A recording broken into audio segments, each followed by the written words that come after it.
morning, and we are live, keeping it real sports here on chataboutit.com, powered by CBS Radio.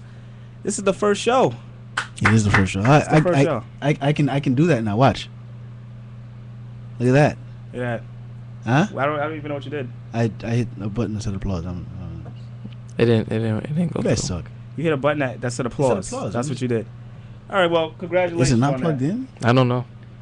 This is something that would have been nice to know, 15 minutes ago. We should let us know that. That's how it works. I hit it before. All right. Well, let's let everybody know what the show's all about. Keep it a real sports. It's about sports. And, it's a sports show. It's a sports show. Obviously, it's a sports show. I'm at Easton. Right here, Stan Talouis. Right here. Oh, yeah, there's cameras now. Right here. There's cameras. You can see people. Right. People can see you now. Let me just point out. We've been doing the show for about 5 years now.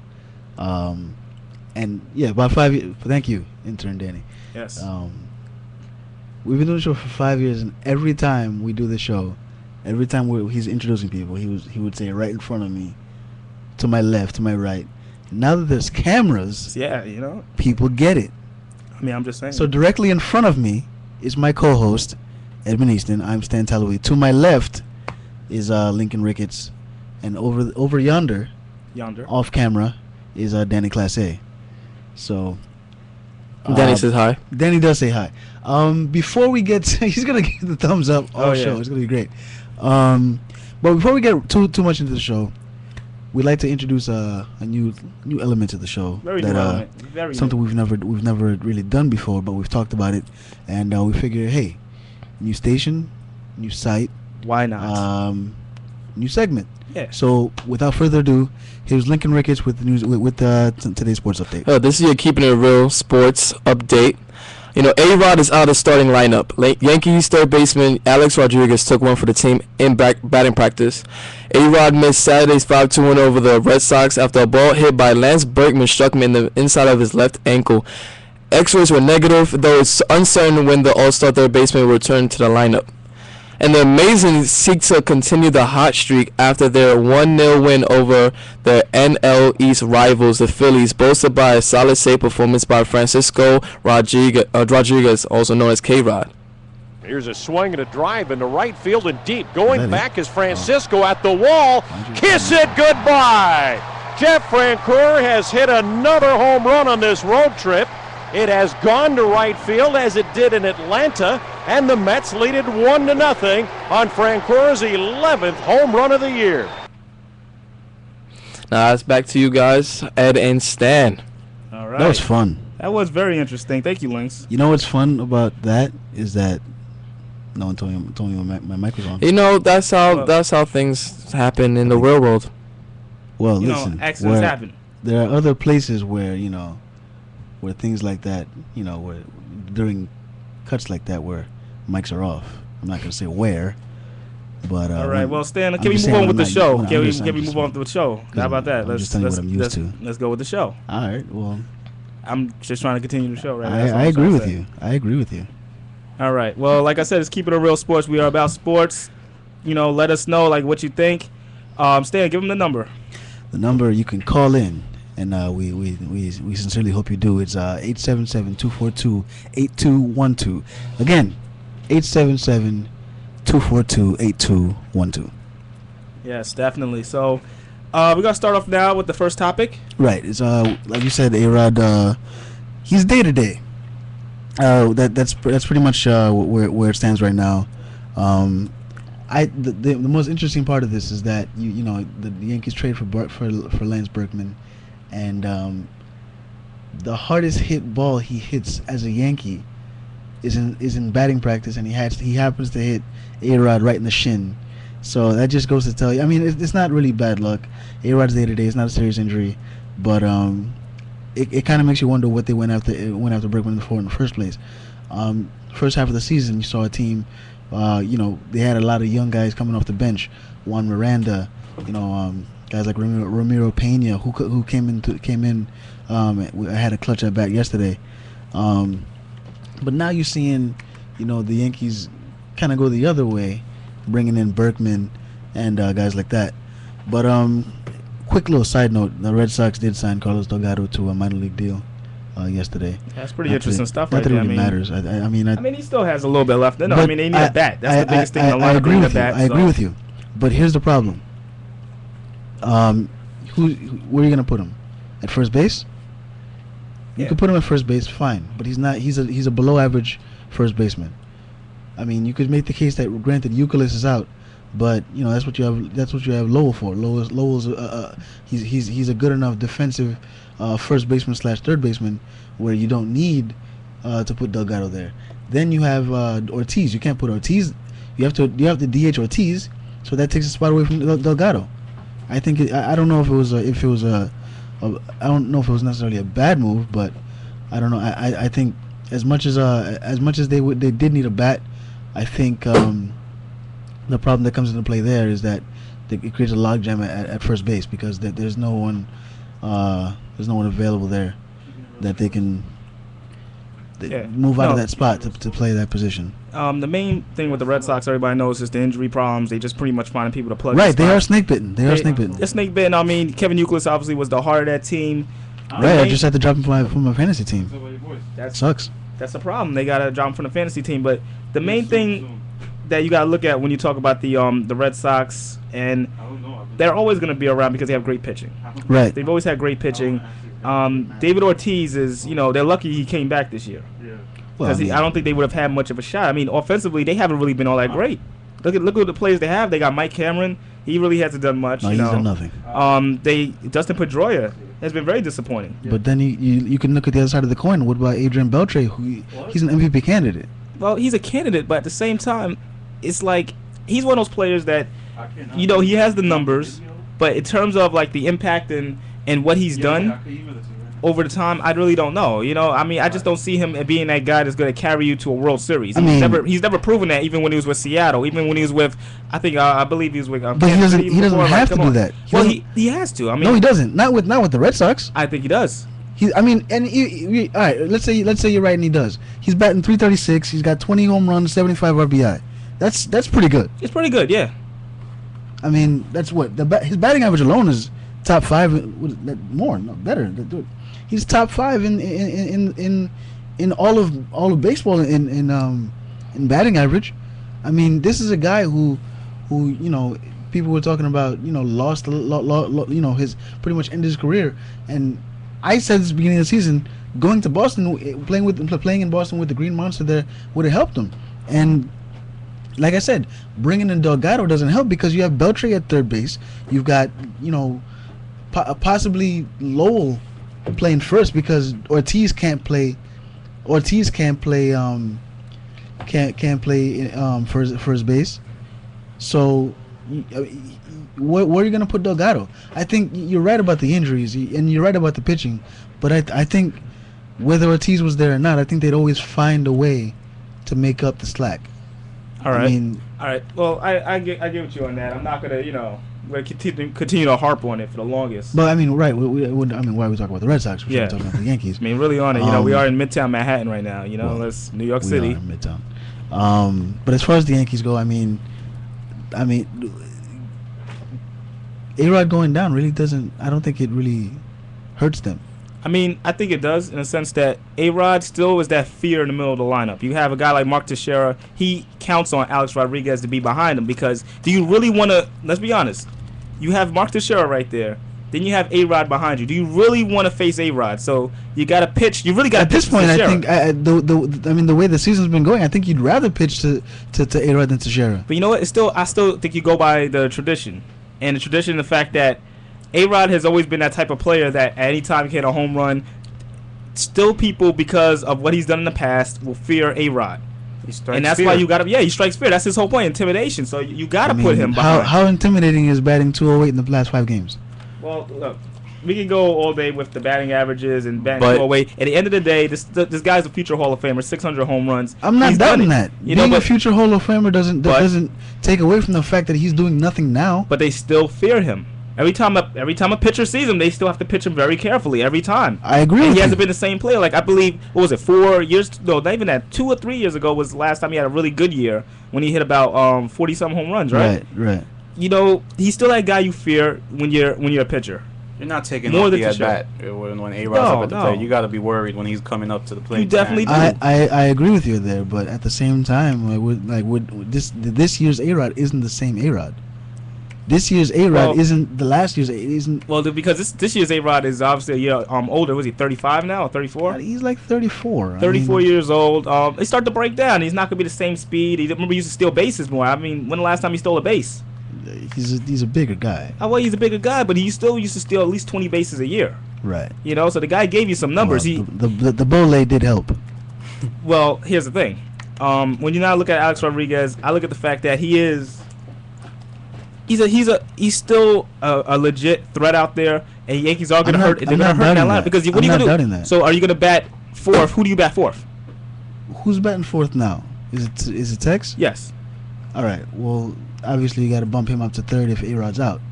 I think Cano is a valuable hitter. Granderson is all right, and I don't know about you, but I've been surprised all year by Swisher. His batting average is what? He's batting 296. Well, here's the thing with Swisher. That's 50 points higher than his career average. And you know what's funny with Swisher is that everybody always talks about the fact that he always had a low average. He has probably one of the best eyes though at the plate. I mean, he just swings at everything. That's his problem. But at the same time, he always leads in walks. The guy's always up there in walks. How's that? You know, it's kind of weird, his whole balance. He's always has a high on base percentage, but he does strike out a lot. So he's one of those players that you got him. In my opinion, he's still a prototypical number 2 hitter for the Yankees in that lineup. I like when they have Jeter and Swisher back to back. I think that's a good matchup with the Yankees. I like that. I think he benefits from who's behind him. I don't know if necessarily it's because of his own talents. I wouldn't go as far as to say that Swisher is, Swisher's the prototypical number 2 hitter. I think he's a great number 3. I think he's a great number 3 hitter. I mean, the problem is the Yankees don't really have that prototypical, number 2 guy. I think what would have helped him, and I'd like your opinion as a Yankee fan. What would have helped him is, not trading for Curtis Granderson because he's had a subpar year. You look at Austin Jackson and what he's been able to do. I mean, if you look at his on base percentage, his batting average, he would have been a good number 2 hitter. He would have been a decent leadoff hitter. And you could have batted him leadoff, Jeter 2, Swisher there if A-Rod's out, and even if A-Rod's there, everybody moves back a space. I mean, you're looking at it now as a Yankee fan. Can you really look back and be happy about trading Austin Jackson for Curtis Granderson? I mean, the way I look at it, I still say Curtis Granderson's still a young player with a lot to offer. Right, but he's had a below average year. He's had a below average year, but this is his first year with the team. I'm not going to kill him. You're talking about coming to New York City. A lot of I'm not going to say the expectations were as high as other players that have come to New York, but people see him more as a project. They see him more. No. This is a guy who hit 40 home runs. Hear me out. He's still a young player. They see him as a guy that can probably solidify. They want somebody to solidify that center field spot. Right. He can solidify that center field spot. Austin Jackson could have done that.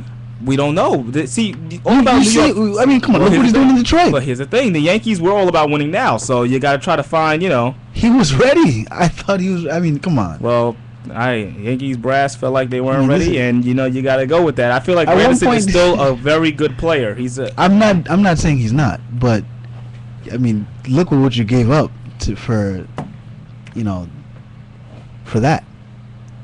I see, but you know what? We can continue to dwell on that, and we're actually going to come back to baseball. We stuck on baseball for a while, and explain to them what's going to happen in the next hour when we talk about baseball. We have a guest coming up later on. He's a writer for WFAN.com and CBSNewYork.com. Neil Keefe. He'll join us later on to talk about the Yankees. So we'll take a break. I mean, no, not take a break. No. We'll leave the Yankees alone for now. Oh yeah. But definitely right now we'll just switch lanes real quick and go to the NFL. It's a big lane to switch to. It's a big lane? The biggest lane. It's the biggest lane. Thank you, Danny. Mm-hmm. The biggest lane in America. Right. That's what you're all about, Danny. Right. Last night was the Hall of Fame inductions. I mean, this has to be one of the greatest NFL classes I've ever seen. Is it close to the equivalent to Michael Jordan class with John Stockton and David Robinson? What happened last year? I like how you went to a different sport on this one. I know I went to a different sport. I'm just saying NBA equivalent. Is it an NBA equivalent? Oh yeah, that's how I meant. Yeah, easily. It's kind of hard to. I mean, you look at that NBA class. Jordan had all the rings. Maybe David Robinson had one. What did he? He had two. Yeah, two. David Robinson had two. He had two. He had two rings. He won in 99 and 2003. Yeah, he beat the Knicks and the Nets. He was on the 03 team? Yes, that was his last year. He didn't do much. Yes. I remember that year. Let's keep it real. He played? Yeah, he played. Let's keep it real. Duncan anchored both those teams. Come on. Yeah, we know that, but he's still. Well, if it wasn't like Rice and Emmett Smith who actually. Yeah, understandable. Carried their teams. But then there's John Stockton, who, if Jordan wasn't there, possibly could have had a ring. But this NFL wishes were fishes. Yeah, but if the NFL, did you just say wishes or fishes? If wishes were fishes, his fish. Wow. Because you can catch them easily. Indeed, if wishes were fishes. Yes. The world would be an ocean. It would.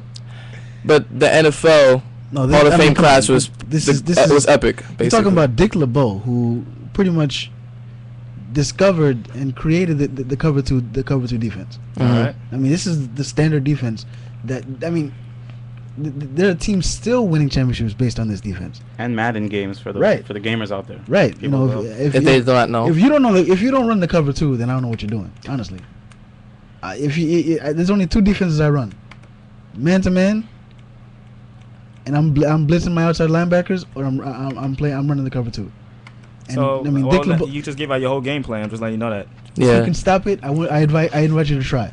All right. Think about the cover two. I can tell you what I'm doing, but you're not going to know how to stop it. Right. That's just what Dick LeBeau did. Look at that. It's that simple. Translate into video games. Translate into the real NFL. You know, I like how a lot of your comparisons compare to video games. You know, we talk about I remember in Halo. You know, I mean, let's be honest. At least he used Madden though. You know, he didn't use. A lot of the reason why the average Joe knows about a lot of NFL stats is because of video games. Right. I would say. I agree with you. Which is kind of a sad thing, in my opinion. You know. I wouldn't say it's sad. It's just a better form of an encyclopedia. No, is it really a better form? Because do you really watch the game and be like, he saw a 77 rating? You're right. Such a 77. You can look at the stats though through the game itself. So I'm thinking it could be an encyclopedia as well. You know, but it's just more interactive form.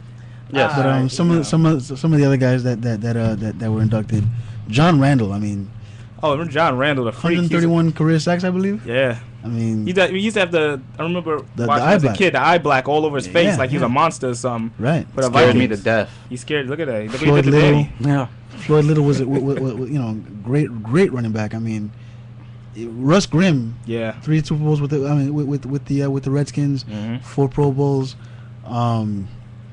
Who else? Ricky Jackson. Obviously the big two, Jerry Rice and Emmitt Smith. Well, you know what? It's hard. It goes without saying. Now, here's my thing. I was always worrying about this. Now, I didn't watch it, but who did they present last? I don't remember. Because it's like, who's the better player of the two? I would say Rice is. You go Rice over Smith? Rice holds the record for most touchdowns. He holds the record for most yards. We also had some scrimmage. Almost every receiving record you can think of, he's got. 14 straight seasons with over 1,000 yards receiving. He still holds the record for most. No, he doesn't. I think Randy Moss broke it. Might have broke, yeah. But still, I mean, Jerry Rice broke the record for touchdowns in '94 and went on to play another 10 years. So I mean, Emmitt Smith, as great as he was, he did it in his last year. He stuck around for a while to do a lot of the things that he did. Wait, I mean, he played, with the Arizona Cardinals that year. For 1 year, and that year wasn't successful. He still ran for 1,000 yards. But he stuck around for a while to do the things that he had to do, whereas Smith didn't have to. He played because he wanted to play. And he was still good. And he was still. And Rice also took his the Raiders to the championship Super Bowl. Didn't win those against the Bucks, but he still took them there with Tim Brown. and Rich Gannon. They had a good wide receiver core. You talk about Tim Brown and Jerry Rice, and what made those two players so good that they were so unselfish. Yeah, right. And they were so good. I wanted Tim Brown to get that ring too as well. He did deserve it. He did deserve Gannon it. the Cannon. Yeah, Gannon. Gannon had 20. He had the record for 20 consecutive passes that year as well. Yeah, I remember that he had such a great year. Then the very next year was like the worst year. Yeah, that was bad for Rich Gannon. It was horrible. Yeah, it was pretty bad. He was in his late 30s at that point. I don't know why he kept playing. It's sort of rough for the Raiders. I mean, do you really think the Raiders are that bad? I don't think they're that good either, but you know. No, but I'm just saying, a lot of people make the Raiders seem like they're horrible. They were in the Super Bowl just a couple 5 years ago. But let's we're talking about right now? Yes, they're horrible. They're horrible now. Also, so were the Rams though. Look what they were the top, and then they just fell. They had a bit of a dynasty going down there. Yeah, though. and then they just remember fell. that. The greatest show on turf. Yeah, it was. It was. Isaac Bruce and Torrey Holt. Torrey Holster, yeah. Great stuff. Great offenses that you sort of wish you could see more out of. Yeah. But the thing about the difference between, to me, about the Rams and the Raiders had one of the greatest. If it wasn't for the Bucks had great defense, but the Raiders had Phillip Buchanan, they had Rod and Charles Woodson. Yeah. I mean that the linebacking core was bad though. Yeah, it was. Bill Rumsky wasn't. It was. Bill Rumsky, he was the only one that was actually doing something though. He was still getting up there in age. Yeah. Gardner. I mean, their defensive line was okay. No, it wasn't. Oh yeah, they're right. I mean, they had Tim Kennedy. This is when Warren Sapp was on the Bucks before he went to the Raiders, and they had Simeon Rice and all that. I mean, right. I mean, you got to give credit where credit's due. The Bucks defense was just that much better. Derek Brooks, Warren Sapp, all those. He was right there with Ray Lewis at the time. Yeah, John Lynch, right? John Lynch and the brother of Tiki Barber. Right, Rondé Barber. Yeah, the brother of Tiki Barber. We don't call him Rondé here. Yeah, we don't. Actually, I prefer to call him Rondé. I don't care for Tiki. So we just say Rondé's brother. I hope he's listening. Rondé's brother. Then Tiki's going through a bit of a divorce. Let's not remember who was Super Bowl MVP that year. Brian Kelly. Yeah, Brian Kelly. I think he ran back that interception, 56 yards. Definitely did. So John Gruden is the championship coach for that, right? Super Bowl coach, right? Keyshawn now he's Johnson was on that coaching team. high school. Keyshawn Johnson, remember that? That's what. Remember so the year when Jojo Vicious. Remember the year Keyshawn caught like 1,000 passes, only had one touchdown. Right. Yeah. Did that make any sense? Well, I mean, they ran the ball. They always stopped him on the 1 yard line. He had like 1,000 catches. It was like something crazy like that. That's why when you're lazy. And had one touchdown. That was the year Keyshawn couldn't get along with John Gruden, and you saw those clips of him arguing, and they still won. And they still won, but when next year they would play that clip as if it was a recent clip, and really made Keyshawn look bad in the media. But now he's on ESPN, and he's an analyst. Well, speaking of ESPN, actually, Keyshawn was just talking recently about another wide receiver who's coming back from an injury, Wes Welker.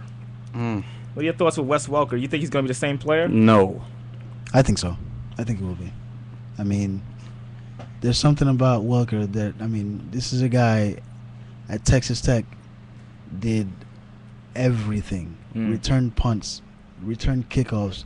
He was a receiver, so he played some running back. He could throw. I mean, and he's only like 5'9", 5'10". I think he's got that will in him where he's going to do whatever it takes to get back on the field. I don't know if he'll have the same explosiveness. I don't know if he'll be able to. Well, isn't that a bit of a contradiction? You're saying he's going to be back to where he was, but he might not have the same explosiveness. I think he'll still be a quality wide receiver. But wasn't the question is, will he be as good? Yeah, that was yeah. I don't see why he can't be. I mean, you tell me almost as. I mean, but just based on the injury alone, he's bound to lose some explosiveness. I'm not saying that he's going to be. Explosiveness is a pretty big attribute you need to have if you're an NFL player, especially with a guy his stature. I mean, you got to have that. It's not like he's a tall wide receiver like a Randy Moss. I can use his height or the power like a Terrell Owens. This guy is on speed here. But let's remember what the Patriots offense is like. I mean, they don't stretch the field all that often, especially not Welker. I mean, they can run screens with him all day.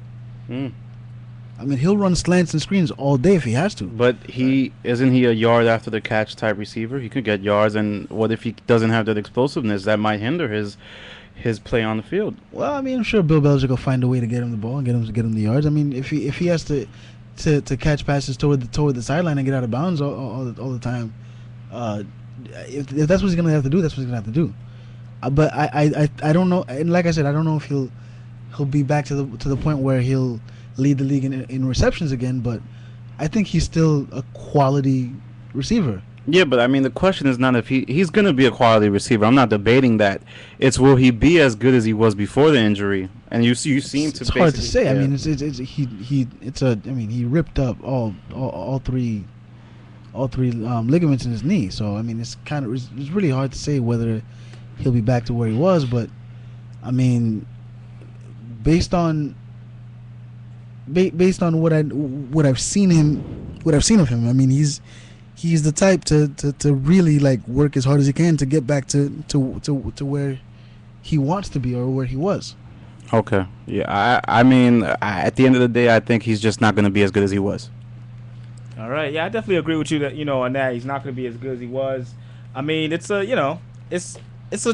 terrible injury. You talk about an ACL. A lot of stuff can happen with that. What we're going to do actually right now is step aside for a moment. When we come back, we have plenty of news, especially this is Lincoln's favorite subject, the NBA. We're actually going to break this down. Mine's too. Ed knows me. Ed knows me so well. Too well. Mm-hmm. That's the problem. That's the problem right there. Hey, man. Way too well. We're taking our sporting talents to the NBA now. Yeah, we are. We're going to go south to downtown. Yeah. We'll be right back. You listen to Keep It a Real Sports here on Chat About It Radio.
We're back. Keep It a Real Sports here on Chat About It Radio.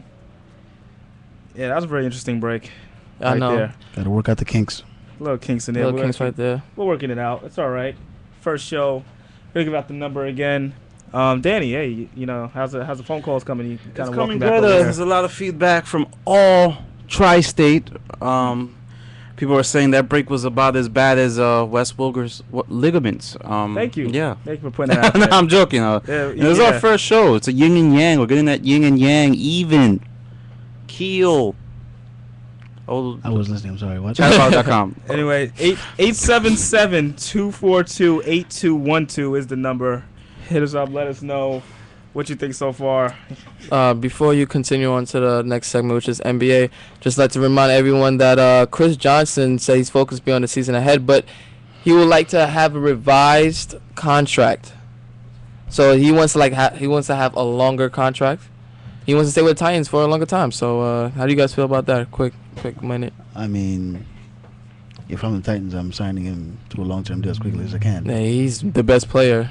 The only problem is with running backs. I mean, they have a short shelf life. So, I mean, you're talking about a guy that, they could sign him tomorrow and then he gets hurt in August or in August, whatever, or in September.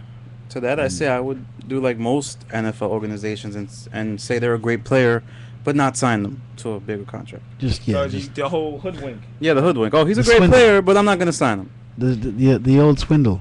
Yeah, he's vying to become the first player to twice to rush for 2,000 yards in a season. It's possible. No player's ever done that. I mean, that is really possible. You know, the whole running for 2,000 yards thing. But the way I look at it with Chris Johnson, it's gonna be hard to duplicate it for the simple fact that they're gonna trust the ball more with Vince Young when he's at quarterback now. It's not gonna be like before because he kind of just came in there. They had to run the ball. They're gonna do a lot more with Vince Young this year, and I feel like the focus is still like everybody knows about Chris Johnson. He's not a surprise now. You know what I mean? Right. So I see them making a lot more plays, try to fool people up by going to Vince Young a lot more because they had a lot of success towards the end of the year with Vince Young at quarterback. Right. And I'm not saying Johnson's carries went down, but I'm just saying more of the emphasis went away from him was Kerry Collins without a lineup. Well, I mean, another thing you got to look into the fact that maybe Vince Young benefited from Chris Johnson running for over 2,000 yards. So, I mean, you could look at it from both sides of the coin. But on to the NBA. The first thing I wanted to talk about, obviously, it's on everybody's mind. Not that. The Knicks bring in Isaiah Thomas to be a consultant. I have a lot of thoughts on that. I really got a lot to say about that one. I, for one, am disgusted. You're disgusted. I'm to the point where I'm strongly considering not watching the team anymore. I just don't want to watch it. You can't do that. No, I can. It's I can impossible. and I might. You can just stop watching the team. I can and I might. We're also bringing Kevin Richards on the show. It seems like a good idea to bring somebody who completely screwed up on the show. Yeah, I completely agree. Why are you going to bring this guy back? Come on. It's like you put him in the grave. You shot him, put him in the grave, and you dug him back up and put him out. For what? What has Isaiah Thomas done? I mean, in that outside of what he does as a player, what has he done in his career that would warrant this kind of move? Drafted David Lee and Vince Carter and Damon Stoudemire.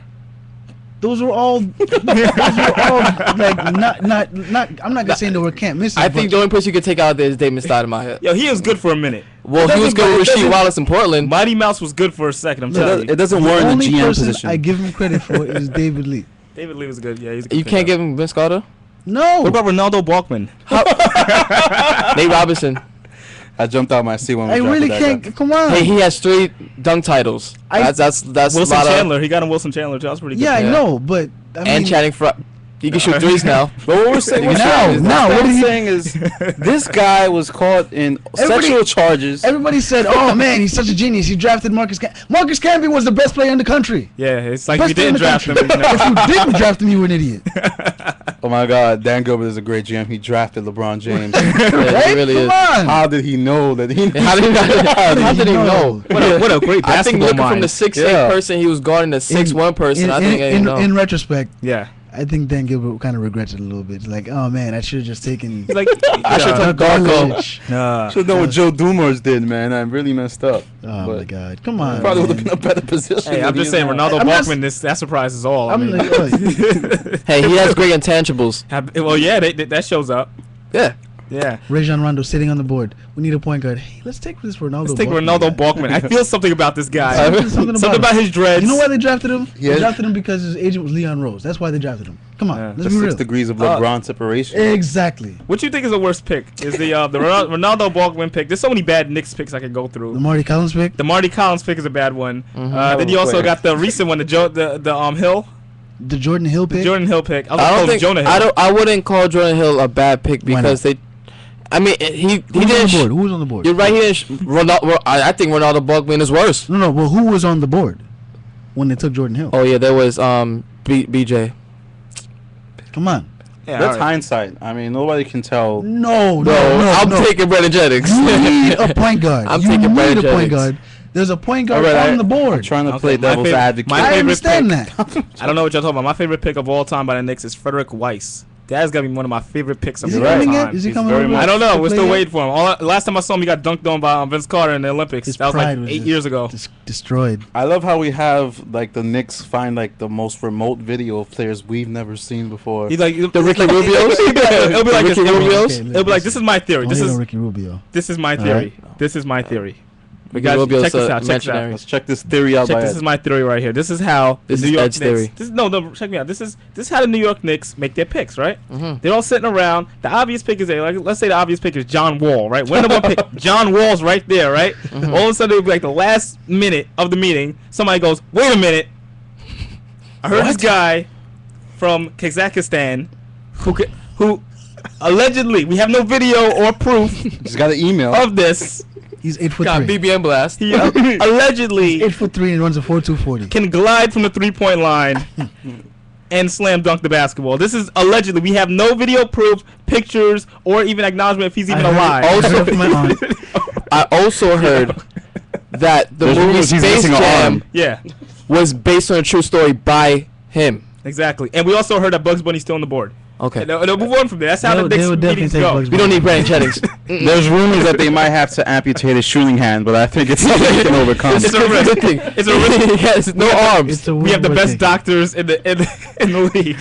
He has no arms, but I think we can do it. It's like the $1 billion man. We can make this work. His kneecaps are blown off, but We can make he this can work. dunk out the I out the love gym. that'd be watching cheap. watching the draft and like Jay Billis says, I don't know why they made this. He didn't even hide it. He's like, I don't know what they're thinking. The first time he did it was in 2001, and then now it's just It's He's always just used to it now. He's It's, just, it's always with the Knicks. Like, it's always with the Knicks. And I love it because they always have it. And it's in the Garden, of course. and you know what's funny? Like Yeah. this year, they didn't have a first round pick, and they still messed up. Yeah. How do you not have a first round pick and still mess up? but they didn't pick Lance they- Stevenson. Exactly. You're sitting there like, okay. Everybody's like, well, Lance Stevenson, Brooklyn born. You wanna take Patrick Ewing Jr., but you can't take Lance Stevenson. You But wanna the know guys what? they got were They good. didn't even take. Who they got? Patrick Rollins? Landry Fields. Andy Landry Fields, Hill. Jordan, Oh, Jordan, 7-foot guy. and But a here's the third thing about guy. Landry Fields. I understand. He's He killed in the summer league. He did. Oh, yeah. But Everybody they knew have Austin Crochet. players like him already on the team. You're right. Trade bait. Come on. I feel like that's the GM move. That's a good thing right there. Who's really impressed by Summer League basketball? The only reason why you watch Summer League basketball That's is not to see. That's not true. It's because you're a basketball Not true fan. You're a because Nate basketball fan. Robinson. Honestly, Nate Robinson got a lot of minutes out of that MVP because he was MVP of the summer league. But Nate Robinson is somebody who's proven himself in the NBA That's before. like Yeah, but that was his second year in the summer league. Being MVP of the summer league. And it got him more minutes. Even I'm just saying. Austin Crochet was That's MVP. like being MVP in the Special Olympics. I mean, it's No, just- that's not I right. was gonna say it, but you that's took the too word far. out of my mouth. It is. It's, I was I mean, just- it's. I apologize. gonna I be the one. apologize. It's the summer league. No one cares. Actually, I care. The Do you really care if WNBA. you You win know or why? lose in the It's summer league? Do you really special. care? Hold on. Because it's the first time you get to see I these care because- prospects. I care because it's the first sign that NBA is coming back. That's why I care. So a lot of people watch this. NBA TV got a lot of ratings because of the summer league. There's nothing else to watch. And the announcers are What funny. they gonna do? Show the replays You're of Michael right. Jordan come fly with me? Yeah, We you're have to right. watch that. Hey, For hey, Clyde hey, Frazier. Hey. It was good. It was. Walt Clyde so I Frazier. think you were standing tall. Great announcer in the summer league. Yeah, he was. These guys, did you hear Gus Johnson and Walt Clyde Frazier plan out their day? They don't even announce the game. No. He'll go, hey, Walt, you going to the park later? And then Clyde will be like, no, and then they'll go back. And I swear to God, this happened. I am not making this up. And also he'll talk. He'll be like, shooby dooby. And, Yeah. That's why I love you, one Clyde. fish, two fish, red fish. That's why I love you. That's why I love you. But But I love Walt. If he ever died, I don't know what I'd do. I think I'd have to. I had to put up. I think life would go on. I don't know if it would. we're not talking about the death of Walt Clyde Frazier. We hope that doesn't happen. We're not talking about that. Man can still play. He can still shoot I it know up. this might go for, but Can we have a Danny, uniform? Danny and I, we was in our jersey. station and we was watching the old game. I forgot that Kenny Smith was doing he was announcing for the Knicks. tried that I out. Yeah, he completely was, he forgot. I completely He forgot. does like a little freelance side project. Yeah, like it was the Knicks versus the Rockets. And This is Yeah. when Crawford was on the Knicks. Yeah. And I'm watching. I'm like, wait, who's talking? Oh, it's Kenny Smith. Oh well. The NBA, the Knicks were in real disarray, where it was like you were. It was Isaiah coaching. Going back to the top, yeah, it was was Isaiah coaching. He's like, okay, you bought the goods, cook with them, and we went starving for a while. All right, here's my question now. Now, this deals with your boy. Lynx, I'm talking to you, Tracy McGrady. Oh yeah, that's my boy. If chat about it world don't know that Tracy McGrady is my favorite player. Chat about it, world. Lynx has an affinity for offensive players who don't play. Skinny offensive offensive players who can't stay healthy. That doesn't play defense that well. Who can't stay healthy. They can't play defense. The only person that's out of that is OJ Mayo, but he might get injured in the future. OJ Mayo. Do you realize that OJ Mayo is not that good? Oh, you're just He's not that good. He's just not that good. He is, but he's not the. He really is. The last time OJ Mayo was good was top last year 30 players. No, right? No. He's pretty good. He is pretty good for a third option. No, I'm sorry. I'm not gonna go on. I'm not. It's not his best good option in the league. No, but he can be a first or second option on a different team. He was on the Pacers. On a losing team, probably. Yeah, but he's not. And if he was on a winning team, I think they can go far with him. The Lakers said, okay, our second option is going to be Mayo. They would not be a good team. Oh, wait, who else? Oh, yeah, Paul Gasol. Yeah. Paul Gasol, but he's better than a lot of players that, like, in the draft that he came in, people saying Michael Beasley was better than him. Okay, like, come on, Michael Beasley, Weedhead, come on. We could do this. Whoa. If we went to the NBA, if we went to each NBA team and we compared Mayo to the second option on that team, I think Mayo would come on the losing end a lot of the time. Not true. I give it Not true. Well, I mean, he's already better than anybody on the Knicks. Come on. Yeah. No. Yes, he is. What about Randolph? Yes, If Randolph gets more time out there, you think? I think they're about the same. OJ Mayo plays a 1 and a 2 spot very well. He's a natural 1. And he gets more time, and the player and the coaching staff had faith in him, exactly. which Randolph didn't have. And you know why he had faith? Because they knew that he was nice. Yeah, but people know Randolph is good. I like his. You're right. You're right about that. Randolph, you should be a scout. You should just go like, yo, he's nice. Put him in. Like, he's nice. That's just honestly, I think some scouts just really say, I think he's a good player. I think we should pick him up. That's why they work for the Knicks. That's why they work for the Knicks. Okay. When they did the assessment, it's like they're writing all they're writing is a big nice in a circle around it. Nice. That's smiley face. That's how you do a smiley face. I like him. But back to what you were saying. OJ Mayo is pretty good. Come on. Nice. Tracy McGrady might be playing in the Central Division next season, but not for the team that we all was anticipating, or I was anticipating. The Detroit Pistons are seriously weighing whether to sign the 2-time scoring champion after McGrady's recent flirtation with the Chicago Bulls. Pistons have been making to the AP and knowledge of Detroit's thinking. The Pistons have been making a lot of stupid moves. Well, let's just be honest. They have been making a lot of stupid moves. I think Joe Dumars is just reaching. He's just reaching for whatever. I think Joe Dumars is a little jealous of the fact that Isaiah Thomas gets more press than him. Yeah. So he said, I'm going to start messing up. I think he's mad that Ben Gordon really didn't work out for him that well. Or Villanueva. Yeah. Villanueva. You overpaid these players. Villanueva is hilarious on Twitter. I'm just saying. Yeah. Hey, follow him. He's funny. You're right. He's got to be. Yep. But another big thing that happened that we didn't speak about this week was the Shaq signing. The Big Shamrock. The big Shamrock. That's what they call him now? It's the Big Shamrock. I think it's time to give up with the gimmicks now. I mean, you're an old man. He's got it. Nah, not until he has one with every team. You got to have one, yeah. Yeah, he's Shaq. I wanted him to come to the Knicks. He's a comedian for the NBA. Yes. I got it. The big Empire State Building. He'll be the Empire State Building. Wow. He'll change his name to the Empire State Building. Yeah. I just can't. Ray Allen says there's room in Boston for the big D's on the big 3.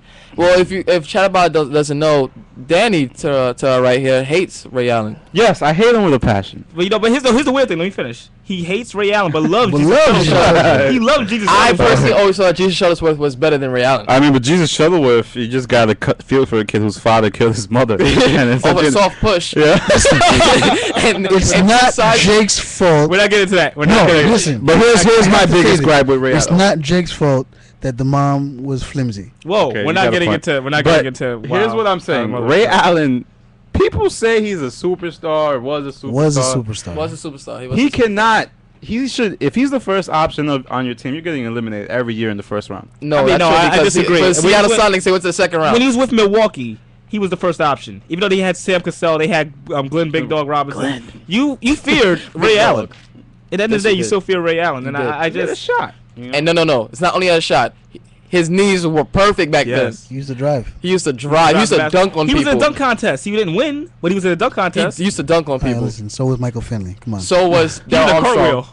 Darryl Armstrong. No, so was Tony Dumas. Random, I know. Larry Hughes. I'm continuing with the worst. Larry Hughes can dunk, all right? Larry Hughes can dunk. Yeah, but he did nothing in the dunk contest. At that time, though, he was dunking on people. Yeah, he was, but because it's a dunk contest. He was on the Sixers at the time. Speaking of which, I just want to mention. I want to throw this out here real quick because we're on the dunk contest. Do you feel like the last dunk contest they did, I Horrible. fell asleep on. It was the worst ever. Yeah. I think Gerald Wallace I hated the most because Gerald Wallace was walking around with a swag and everything, like he about to do something. He did a windmill. And he did like a windmill. And you're looking at him like, really, dude? Kenny Actually, Smith going it was crazy. Gerald Wallace. Yeah, remember he kept saying Gerald Wallace? Do you know why? Because they hyped it up so much, especially when they had the online campaign for Shannon Brown. Let Shannon dunk. Oh, Shannon Brown. Because he can dunk, he can jump. But I always knew that he's a springer. And he just did like the worst dunks for a man with his talent to do those type of dunks, just regular dunks he can do anywhere. That's why it made it even worse. Here's my question with Shannon Brown. He's been getting a lot of press and stuff, like being in music videos and stuff like that. With Monica and with Tony Braxton. Yes. But here's my thing. He got signed to a 2-year deal with the Lakers. He extended it as well. But he's not that good. He's not that good. He's not. You know what my theory is? I thought the Lakers were going to lose. Because if they kept making Shannon Brown play in the game, I honestly believe they had a negative 20 rating when he's in the game. I'm so serious. I don't know why Phil Jackson has so much faith to put him in the game and not Jordan Ford. Because there was a point where Nate Robinson. Remember Nate Robinson was won the game for them, and Shucking donkey. Shannon Brown was guarding some time just losing, and then I think that's when Phil Jackson realized that if I put Jordan Formar in the game more than Shannon Brown, we could actually win a championship, and that's how they won. And that's Shannon Brown is pretty. He's pretty bad. Back to the dunk contest. The reason the dunk contest isn't that great anymore is because we've seen everything. I mean, I don't think we've seen everything. They've got. Actually, you're not right. Because they got to start like putting explosives in the ground somewhere. The day before, that's what they need. Light stuff on fire. No, the day before, like they had an amateur dunk contest. Yeah. The day before they had an amateur dunk contest. I know you guys heard of Arab there. He was in N1. Yeah. He was in there and 3 other street ball players. They did dunks that the NBA dunk contest has never seen. Even if people seen this in games, video games, in the street, if they never seen a dunk contest, you can never grade it. So of course these dunks, they're still there. I mean, let's be honest. They're not gonna be doing the old Spider. They're not gonna be doing the what was the other guy? It was Spider. Main event. I know. Main event. They're not gonna be doing the dunk where you put your legs on top of the hoop and stuff. They're not doing. No one in the NBA dunk contest have ever done a 360 through the legs. No matter how much people see in the street, if they do it one time in the NBA, that's a 50. I'm just saying, in the street they have nothing else to do but the 360. I understand it. So why can't these people look online and take some of their dunks and put it in too much pride? Yeah. And the only person that was the last creative person was Gerald Green and Dwight Howard. Well, Gerald Green, that birthday cake was corny. Yeah, but it captured. It was cool. We never seen it before. Everything they used when you use a lot of props. That's what Dwight Howard really brought in the props. Just a lot of different props. The Superman ladders, all that. Yeah, that's what it comes to. That's what it comes to. We've seen almost everything. So now, like it used to be, light the basketball on fire, dunk. Light the hoop on fire. I like that. Light the hoop on fire. I like that. Douse yourself. You know what? Makes that good? You're gonna get a show no matter what. Either way, I'm laughing. Whether he makes the dunk or not, you're gonna get a show. Right. This just in Nate Robinson has passed away. But he won his 4th dunk contest, making breaking the record. That dunk was fire. Baby, he's dead though. Baby, no. This is. But here's the thing, like you got Santa. They gotta try new things. Like, come on. I mean, it used to be that you'd watch a dunk contest back in the day. Jordan, Dominique. But how can we really be mad? The dunk contest part of this one was something we all enjoyed. When? This year? No, the one before this one, the Crypto Nate. Oh, that made us go crazy. Oh yeah, I was. When you wore the green, and I was still looking for it in the sticky leg. A lot of people. Looking over Spud Webb was cool. A lot of people in urban areas wanted that sneakers. Urban areas. Yeah, urban areas wanted that sneakers after he wore. That was great promotion. What he did.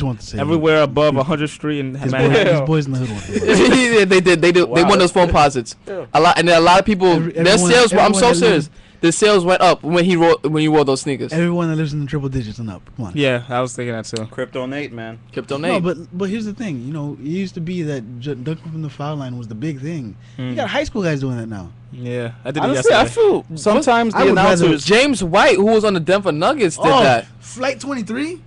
No one remembers him. He was a great dunker. He was a great dunker. He was a good player. No, he couldn't shoot at all. He was couldn't play defense. He was below average, but he could dunk. Oh, could dunk that I don't ball. do defense. Can I add my something? favorite moment in any dunk contest was David Lee winning the 01 high school American. He took off his shirt and dunked it. I remember that dunk contest. I don't know how he won, but he did. Didn't he beat Darius Miles that year? Yes, he did. I watched every McDonald's dunk contest since like 2 years ago. I stopped watching like 2 years ago. I think the last time I watched it was Candace Parker. Yes. That was the last one. When she just did regular dunks, and the last one she did this and looked at the end and dunked it. See, we have the video right here. Now you can see it. She goes to dunk, covers her face, and then at the last second she's like, "Okay, just checking." And she dunks it. Just checking. The last good one was J.R. Smith, J.R. Smith and Nate. They were in a dunk contest and Mike McDonald's. It was pretty good. Oh, McDonald's. That's what you're talking about. No, the McDonald's contest, and it was pretty good. I remember when Dante Jones or Chris Duhon? Dante Jones, yeah. Chris Duhon dunking. You guys really aren't showing the college dunk contest any love? No, because really it's always the same teams. Cincinnati, Wake Forest, like not even. They always bring in it's always small schools that do it. Yeah, but the small schools be having the biggest high fives. Helicopter. And one actually, I don't know, somehow went to college. Yeah, he broke the glass in college. Whoa. He broke the glass twice. He was dumb as a rock. The high school ones are really good. I remember Deshaun Stevenson with the year he was in dunk without bending his knees. Listen, if your major can be basket weaving 101, he'll do it. Yeah, I mean, but that's when you're most enthusiastic. If you're a balding kid, in high school, you want to dunk and impress your friends. Right. And that's basically for some of those kids, that's the last time they'll be on TV. Helicopter broke the glass twice. We don't know. There's American No, but for some of those kids, you know. So that's why they go harder. It's true. So I give you that. Yeah. And shout out, NBA TV was giving out the dunk contest from 1996 to 2004. And it made me realize how I missed the dunk contest, especially 2000.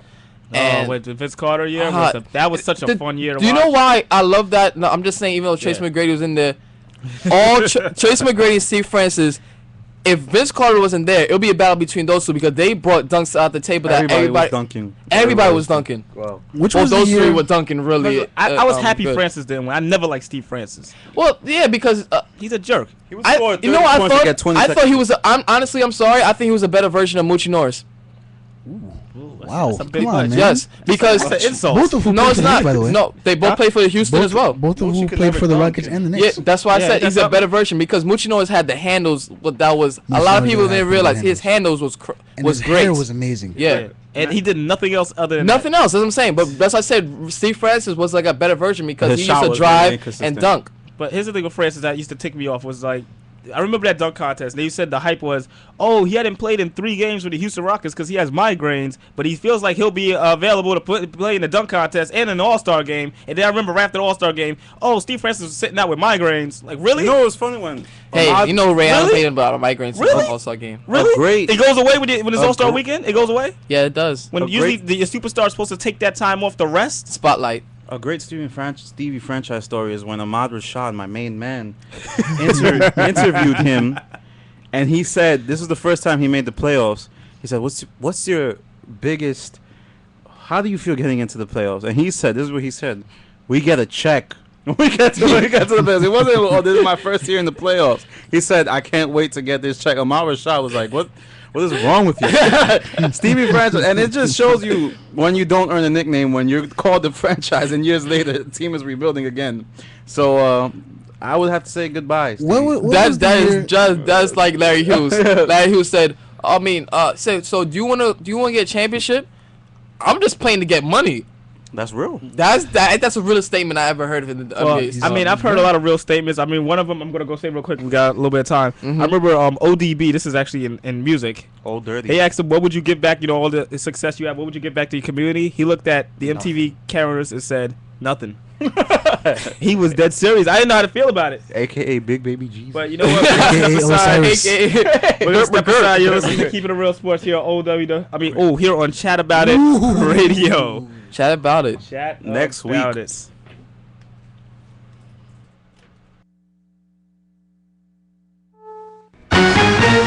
CBS News, I'm Sharon Middleman. The oil spill crisis in the Gulf could soon be over. Crews are close to finishing the relief wells that will allow BP to completely disable the broken well. What we need to do now is come in through the bottom and fill what's called the annulus, the area between the casing and the wellbore itself. and we're drilling very close to that right now, and that should happen later on this week. National Incident Commander Thad Allen on CBS's Face the Nation. That procedure will be happening 3 miles below the floor of the Gulf.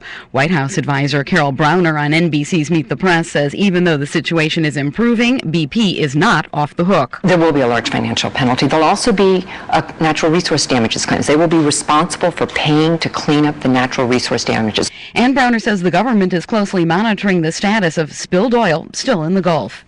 It's in their hands now. The U.S. has begun to shift control of combat duties in Iraq to Iraqi security forces. General Ray Odierno, appearing on ABC's This Week, says there will still be U.S. troops in the country. We'll have 50,000 troops on the ground post 1 September, and that's still a very significant presence to continue to assist the Iraqi security forces as we move forward. Yesterday, an American soldier was killed south of Baghdad. It's not clear if the serviceman was killed in combat. And in Afghanistan yesterday, 5 NATO troops were killed. 2 Americans were killed in an insurgent attack. A third was killed in a bomb explosion. Brigadier General Joseph Blotz. This is a very, very tragic incident. ISAF is condemning violence that led to this tragic, sad incident. The bodies of the 10 medical and aid workers shot to death in northern Afghanistan yesterday have been flown to Kabul. The group was returning from providing medical care in a remote area when they were ambushed and gunned down. 6 of those killed were American. CBS News correspondent Mandy Clark says non-military deaths are up. The number of civilian deaths has risen. NATO, the coalition of foreign forces that work here, have attributed a lot of those deaths to IEDs, which are the roadside bombs. They're indiscriminate and they target not only foreign forces but also the Afghan civilians. 2 inmates who escaped from an Arizona prison 10 days ago are believed responsible for the murders of 2 people in New Mexico. A manhunt is on for Tracy Province and John McCluskey. And McCluskey's mother has been arrested, charged with providing money to her son, helping him flee. That woman's husband, McCluskey's stepfather, Jack Washburn, has this message. John McCluskey, if you're out there watching, I just got back from Payson jail. They got your mother locked up. She's in her little uniform, handcuffed. A woman who may have helped the men escape is believed to be with them. Authorities say she threw wire cutters over the prison fence.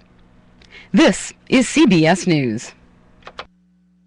AutoZone. Protect your engine through the dog days of summer with help from AutoZone. Get in the zone. AutoZone. Right now at AutoZone, get a free STP oil filter when you purchase a 5+ quart oil change jug or 5 single quarts of Pennzoil conventional motor oil. Everything you need for a complete oil change. See store for restrictions and details. Make sure your car can beat the heat. Get to AutoZone today. Get in the zone. AutoZone. With me today is motorcycle owner Dan. Like most people, Dan is looking for ways to save money.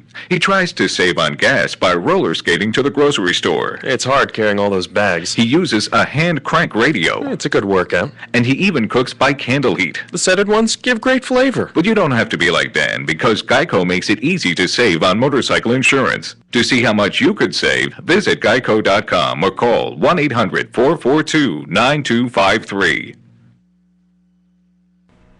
They weren't exactly fuel efficient, but they were loved just the same. It's a sound that's hard to come by these days, cranking over a 1937 Hudson Terraplane. 100 antique automobiles from the United States, Canada, and Europe brought to Spokane to celebrate the 101st anniversary of the birth of the Hudson Marquis. Hosting the event, Gene McKay, president of the local Hudson Essex Terraplane Motor Club. They were noted as being very progressive, always known as very fast cars. And fast the Hudson was, king of stock car racing in the early 1950s. Stephen Kaufman, CBS News, Spokane. The Duchess of York, Sarah Ferguson, says she's doing everything she can to avoid declaring bankruptcy. Ferguson says she's paid off all her personal debts. She just has business debts remaining. Fergie was caught by a British tabloid trying to sell press access to her ex-husband, Prince Andrew, for cash. I'm Sharon Middleman, CBS News. Here's a bone health tip from Sally Field. It helps to eat plenty of... All right, we're back. Joining us on the line right now is writer for he covers the Yankees for WFAN.com and CBSNewYork.com. Joining us right now is like I said is Neil Keefe. Neil, you there? Hey guys, how's it going? What's up, Neil? Not much. Just getting ready for third game of the series tonight. Right. It's I believe it's Burnett and Leicester tonight, right? Burnett and Beckett. Beckett, right? Okay, that's wow. I gotta say, I mean, how do you feel? Which Burnett are you gonna get? I mean, I kind of feel like you're a Met fan now. I gotta ask you which Ollie you're gonna get. Which Burnett are you gonna get tonight? Let's go for AJ number 1, but it's more likely that you see AJ number 2. I mean, the guy's he's been as bad as you can be, like in the majors without getting traded or designated for assignment or sent down at this point in the season. But I mean, we cross our fingers and hope we see the type of game that we saw last year when these two squared off and they went that 0-0 game that lasted 15 innings before A-Rod hit the walk-off. But you never know with Burnett, and I mean, he's a scary pitcher on the Yankees, and knowing that this guy, is the number 2 at least to start the season, and right now going into the playoffs, you're not really sure what's going to happen with the rotation. But yeah, I can't say enough bad things about AJ Burnett at this point in the year. I mean, we're looking at we look at the Yankees and the Red Sox. The Red Sox are hurting right now, losing Euclid. You guys took advantage definitely last night, or yesterday, I should say. I mean, you guys were playing well on all cylinders, and I like the fact that Sabathia pitched all the way to Mariano. Do you expect anything like that tonight? I mean, do you think that Beckett will come out and be able to give you 7 strong innings and possibly give it up to the bridge?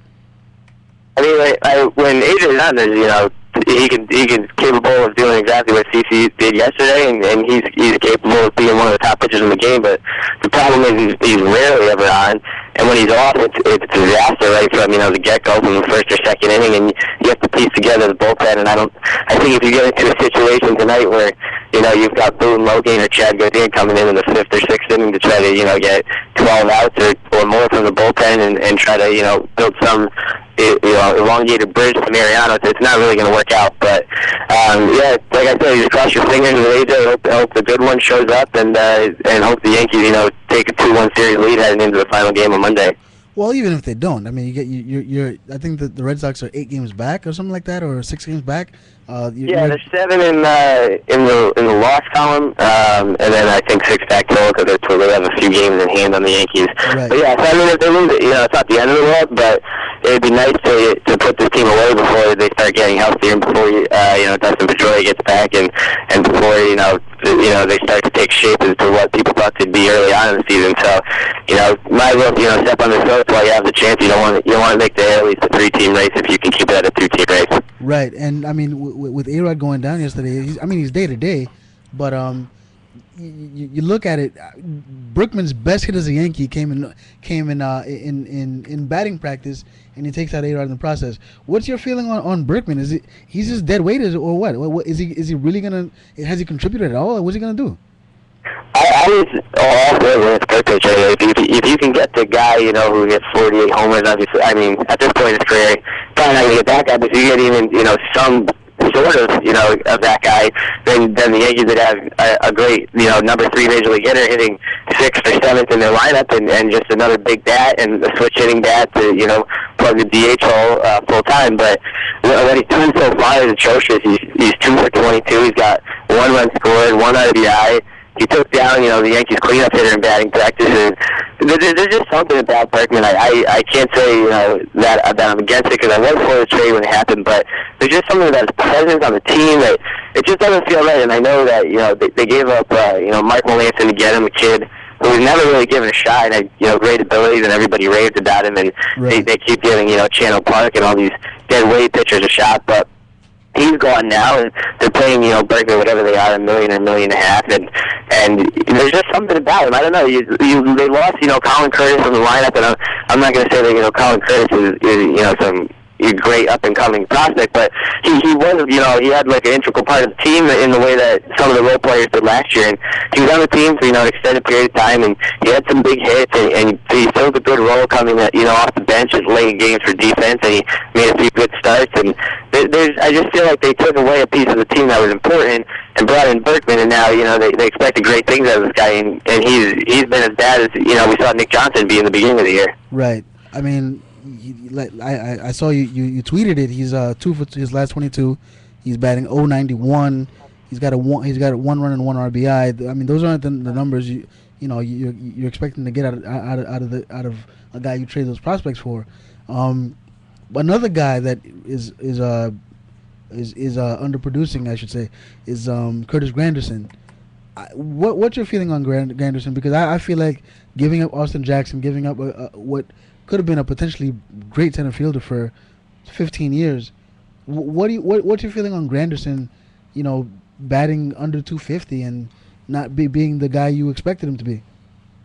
I've been a big Granderson fan forever, and I still am, and I like that trade. I mean, my friends and I, watching, Austin Jackson go up to the minors, we were always, excited for, when the Austin Jackson era would start, and it hurts that, he had to start in Detroit, and you probably, unless, he becomes some super free agent, down the road, he won't be back with the Yankees. But at the time, I have to trust that Brian Cashman, knows more about the team than I do, and he thought, Jackson would never become, what Granderson is right now, and they struggled against lefties. I mean, he's played a good defense, and I feel like every time, they need a big hit, and he's in the game, and they're playing, a divisional opponent, and he's come up with those big hits. I mean, he missed a month, which, set him back. He's not going to obviously get to the numbers he got last year, but ever since I remember in 06 when he killed the Yankees in that ALDS, I've always been a big fan of his, and I'll continue to be, and I think that he'll turn around. I think he'll be a big impact player for this team going down the stretch here. I think, I agree with you there, but it remains to be seen what he's going to be able to do. Another guy I like a lot is a Swisher. And there's a lot of talk about, Swisher going, elsewhere next year, and the Yankees bringing in Jason Worth. I don't know how you feel about it. I personally don't think it's a good idea, but what do you think about it?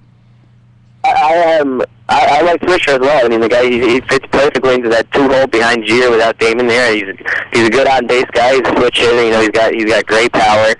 His outfield defense has improved dramatically. I know he made a blunder on Friday night when he dropped that ball that he seemed to have tracked down, but it didn't come back to hurt the team. And he's a good guy in the clubhouse. Everyone raves about his personality. What he's brought to this team since they had the makeover of going from the business-like team to a team that is actually fun, and a team that looks like they're having fun all the time.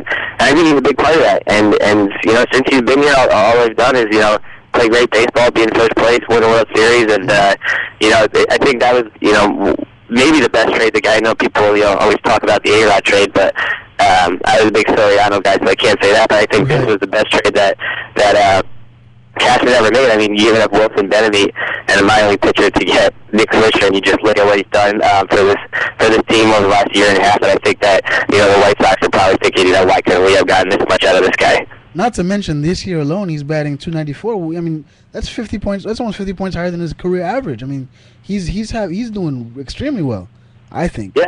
Yeah, I think in this lineup and in the situation he's in, he's not being asked to, hit 4 or 5, and he's not being asked to drive in the bulk of the runs. He's just being asked to, be a piece of the puzzle and be a part of, what could and, what probably is the best middle of the order in baseball, and probably the best 1 through 5 in baseball. And he fits in that role perfectly, and, it was an ill-advised move for Joy to move him down when they got Berkman last week in Tampa Bay, and then Swisher came back with that game in the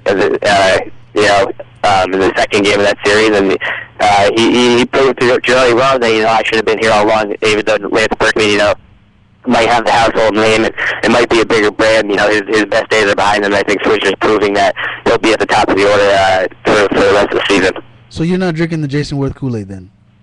I am not drinking the Jason Worth Kool-Aid. I'm not a big fan of Jason Worth. I'm not. I mean, he's a great player and stuff. There's just something about him. I don't know if it's his WWE look or his persona. He does look like Edge. Yeah, you're right. Exactly, but I know. Don't get me wrong. The guy's a great player. He gets big hits in big spots, and he's been very good for the Phillies. But I'm not a big Jason Worth guy, and I hope they stay away from doing that. I mean, this year's team, I think they're World Series bound. They're in first place, but easily the best team in baseball. I mean, looking forward to next year. I mean, I don't want to put them as a World Series champion right now, but looking forward, What do you think that their moves? What do you think of the moves they're going to make in the offseason? Because Vasquez might not come back, Pettit might not come back, and Cliff Lee is out there. Yeah, I right now I think you'd have to say the Yankees are the heavy favorite to get Lee. I mean, they were a few weeks ago when Seattle first made him available, and I just no one's going to outbid them. If they want Cliff Lee, they're going to get him. He's best friends, or supposedly best friends with CC Sabathia from their days in Cleveland, and he grew up in near AJ Burnett, and they have a close relationship. And I just think if the Yankees want him, and they're going to need a spot in the rotation, I believe that they're going to get him. I don't see how this doesn't happen unless something he really enjoys his time in Texas, and they just have new ownership now, so maybe they figure something out. Maybe they go down the line. Maybe they're a scary team. They could win this thing as well. So you never know what's going to happen in the next few months. But right now, I'd have to say yes. The Yankees are the heavy favorite, and right now, if it happened today, I'd say yeah that he'll be a Yankee in 2011. We're talking with Neil Keefe of WFAN.com on Keep It Real Sports on chatterbout.com. Another guy in the offseason that everybody's projecting to go to the Yankees is Carl Crawford. I don't know. I know Gardner plays a little left field. I mean, there's plenty of guys that could play left field. What's your take on the fact that Carl Crawford just come in here and just take a spot away from a guy who works as hard as Gardner does? Yeah, I really like Gardner a lot as well. The only thing is that, I don't usually, I respect the players on the other team, but I usually don't have favorite players on the other team like I do in the Yankees. But Crawford has been far and away my favorite non-Yankee since he's been in the league. And just watching the guy's exciting. He plays a great outfield. He hits. He always seems to hit against the Yankees, and he's been good in the AL East on a team that hasn't really been good since 2 years ago. And he's carried that team through their tough days, and now he's seen them as a winning team as well. And I think if you have a chance to get Crawford, I think you make that move. The only problem is with the outfield as crowded as it is now that they have Granderson and Gardner proved he can hit both righties and lefties, and he can play every day and maintain a solid average throughout the year. And you see, I think he was at least, I don't know if he still is, seeing the most pitches per plate appearance, but it's going to be a tough decision to make. I think that they shy away from it only because Cliff Lee's out there and they probably want to give him, the bulk of whatever money they're looking to spend. But, I don't think you can deny the ability to Crawford. And if they get him, that's great. And if they don't, I think that they do have a solid enough outfield going forward for the time being. It's a win-win situation either way, whether he ends up as a Yankee or not. Right. I think personally, I think he's gonna be a Yankee. A few years ago, I wanted him to be a Met. I thought he was going to opt out, but now that we have Jason Bay, who's not even playing because he's on the DL. We're gonna before I let you go, I have one last question. As a Met fan, I'm just what's it like to have your pitcher pitch 7-8 innings, and then have your closer come in and not even worry that he's going to walk 3 guys and load the bases and lose the game. I don't know what that's like. I'm curious.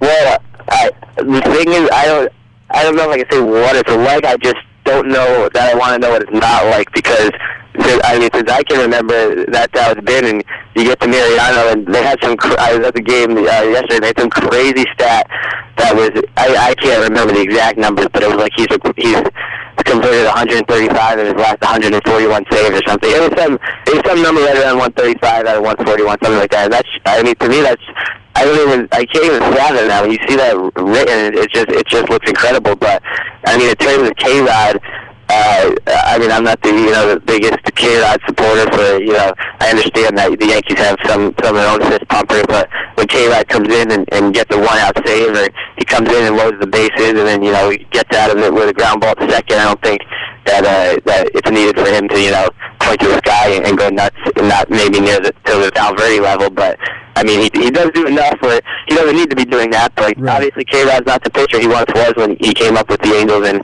led them to the World Series and what he was in the years after that. But, I don't really know if I can explain what it's like. I know at some point I'm going to find out what it's like because, Mariano isn't going to pitch forever, but at this point, maybe he's got a few... maybe he could go another 3+ years. That's what we're all hoping because the future without him is a scary, scary thought. And I can't. It would be weird to see somebody else come in the 9th inning and to expect somebody else to come in the 9th inning.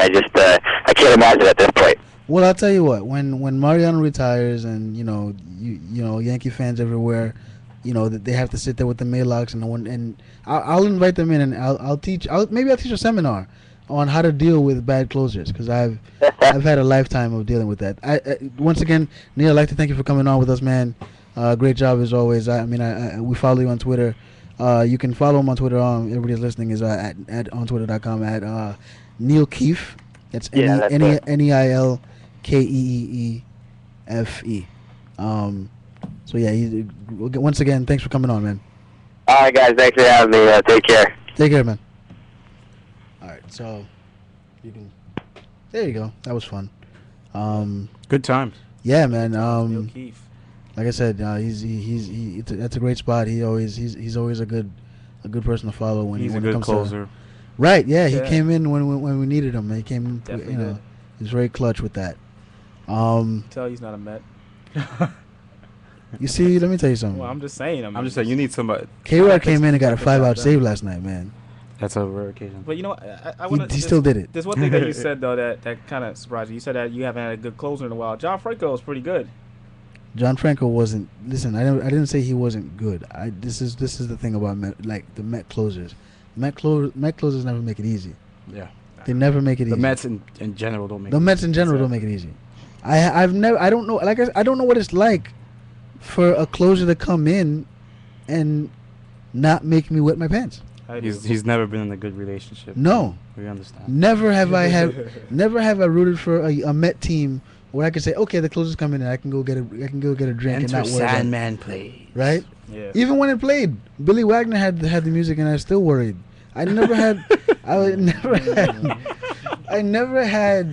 a closer where I was like, all right, I'm gonna go to TV. I'm gonna go get a sandwich. This is safe. I'm good.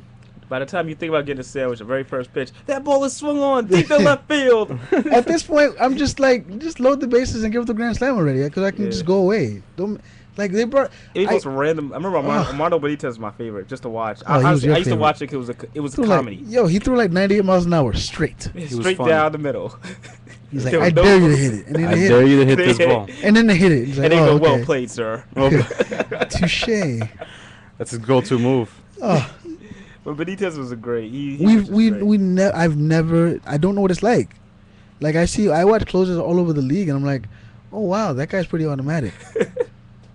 But those Benitez averaged around 40 saves a year. Yeah, but he blew like 10 of them. He blew 10 of them. He had a lot of save opportunities. Right, you got to just figure that Mariano Rivera's is a statistical anomaly. It doesn't come around much often. Once Mo retires, like the Yankees are gonna be. That's the end. No, not just the Yankees. That's the end of like dominant closers. Yeah. Like you talk about who are the next dominant closers? Like Papelbon is good, but Papelbon blows his share of saves. And he's sucked after. Gagne just tanked. Gagne was good for a minute. For like 3 years, 3 years straight. He went from being really good to really bad. Quickly. Almost sounds like steroids. Yeah. You never know. He was a big dude. He was. But he was a fat dude, though. He wasn't in shape. Well, I mean, listen. He wore glasses, too. He did. He was like Wild Thing. You make my heart sing. Right. Yep. You make everything. There are no dominant closers anymore. I mean, I don't think and it was funny. I was talking about it with some people last night. Where does it end? Because now you have specialized pitchers, guys that come in. This is my 8th inning guy. This is my setup guy, or this is my 7th inning guy if I need him. Where does it end? I mean, we're gonna get to the point where like everybody's on a pitch count. We're gonna get to the point where guys are gonna come in. All right, throw an inning and then take a break. Yeah, that's what it seems like we're heading to that. You know, like, and then like, at what point do we say, hey, just pitch? That's been a while. What? I mean, who was it? Edwin Jackson threw 150 something pitches, and I mean, he threw a no hitter. Granted, he had like 8 walks, but still. Yeah, 150 something pitches. 157 pitches, I believe it was, or 154. His arm is still on baseball. Well, I mean, he sucks now. No wonder they traded him. Yeah. Like, all right, we got everything out of him. Yeah, he's up to pitch 193. He has another 3 innings left in him. Look, if Satchel Paige can do it, why can't these guys? Yeah. I mean, technology is a lot better now. Guys know how to stay healthy. Why not let these guys pitch? And I'm just tired of it. The old rubber arm era. Oh, come on. But bad times. What else is there? Though? Actually, we're supposed to go to the update. Yeah, let's throw that. Been waiting very patiently. Yeah, I feel. I'm not even gonna say who I feel like because I might Armando Benitez this update. You're just gonna throw it right down the middle. Continue the same delivery throughout the whole. All right, so I'm without further ado, we're gonna throw to this update. We should have been a lot earlier, maybe about 20 minutes ago. Yeah, 25 minutes ago. A little bit off. Yeah. We're gonna throw this update with Danny Clase. Take it away. Okay, Emmitt Smith was one of 7 NFL greats to enter the Pro Football Hall of Fame, class of 2010. One of the strongest groups ever inducted includes Jerry Rice, John Randall, Dick LeBeau, Ricky Jackson, Russ Grimm, and Floyd Little. The honor roll for the Hall now stands at 260. Cowboys have given me that platform. That's one of the reasons why I love this organization and the Jones family so much. Because what you have been able to do for my family and me throughout my football career and to this day, thank you so much. Wow, he sounds happy. The New England Patriots opening training camp with a large void at left guard, the result of Logan Mankins not reporting and a contract dispute. And now the void could be even larger. Mankins replaced Nick Kaczor has, according to a league source, told teammates that he has a significant back injury that could sideline him indefinitely and potentially threaten his 2010 season. And finally, the befuddled defensive tackle Albert Haynesworth has finally passed his physical. A relieved Haynesworth issued a short statement following his first practice. "The test is over," Haynesworth said. "Now it's back to playing football. I want to thank all the fans for still supporting me, still wearing 92 jerseys, and still believing in me. Y'all have a good day."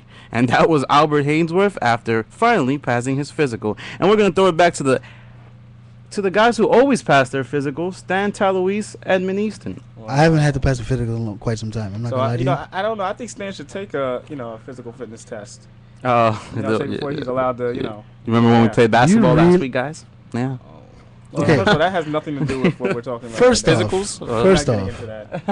First off, let me just say that I had to do a favor for a friend. He had a job interview and I gave him a ride. So I couldn't make it. No, I'm talking about the time before that. Oh, yeah. Well, listen, it's been a while since I ran. Okay. I guess maybe.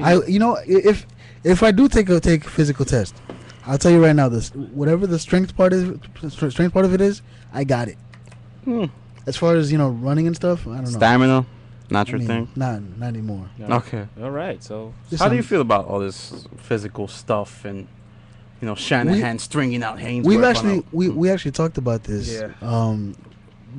Before we get to Haynesworth, we actually thought about having a sort of like a contest between. Actually, he thought about it. I don't know why you don't agree to this. You're the only person that was just wanting to do this for like years. I don't know why. Because I feel like we can make a comparison to a certain morning show on a certain nationally syndicated radio show. Oh, you mean Yeah, those guys. Oh. Yes. Bob and Bob. I think I like those guys. Those guys are good. I think I feel like I'm like one of them and you're like the other. Which one? I'm like the bigger, more physical one. Really? Really? You're huge, Stanley. You're really you could have played lineman for the Eagles. Yes. Yeah. So that's messed up. I'm not even all that big, man. I'm only 185 pounds. You should have tried really hard. You could have. You played for Holy Cross, didn't you? I did play for Holy Cross. So weren't you a guy on MSG that got Why do we keep bringing that up? I'm just saying. I did a lot of other things. But that's the only thing we remembered. I did a lot of other things there. I just happened to be one guy who happened to get run over. But that's not the point. Yeah. Nobody showed when I made tackles against other schools. It wasn't much of a highlight, was it? Yeah, what are you talking about? I'm just saying you making tackles wasn't much of a highlight. People don't put up the highlight reel for you, Yeah, it's not like you caused a turnover. Why are we talking about this? I'm just saying. I don't know, because we're trying to.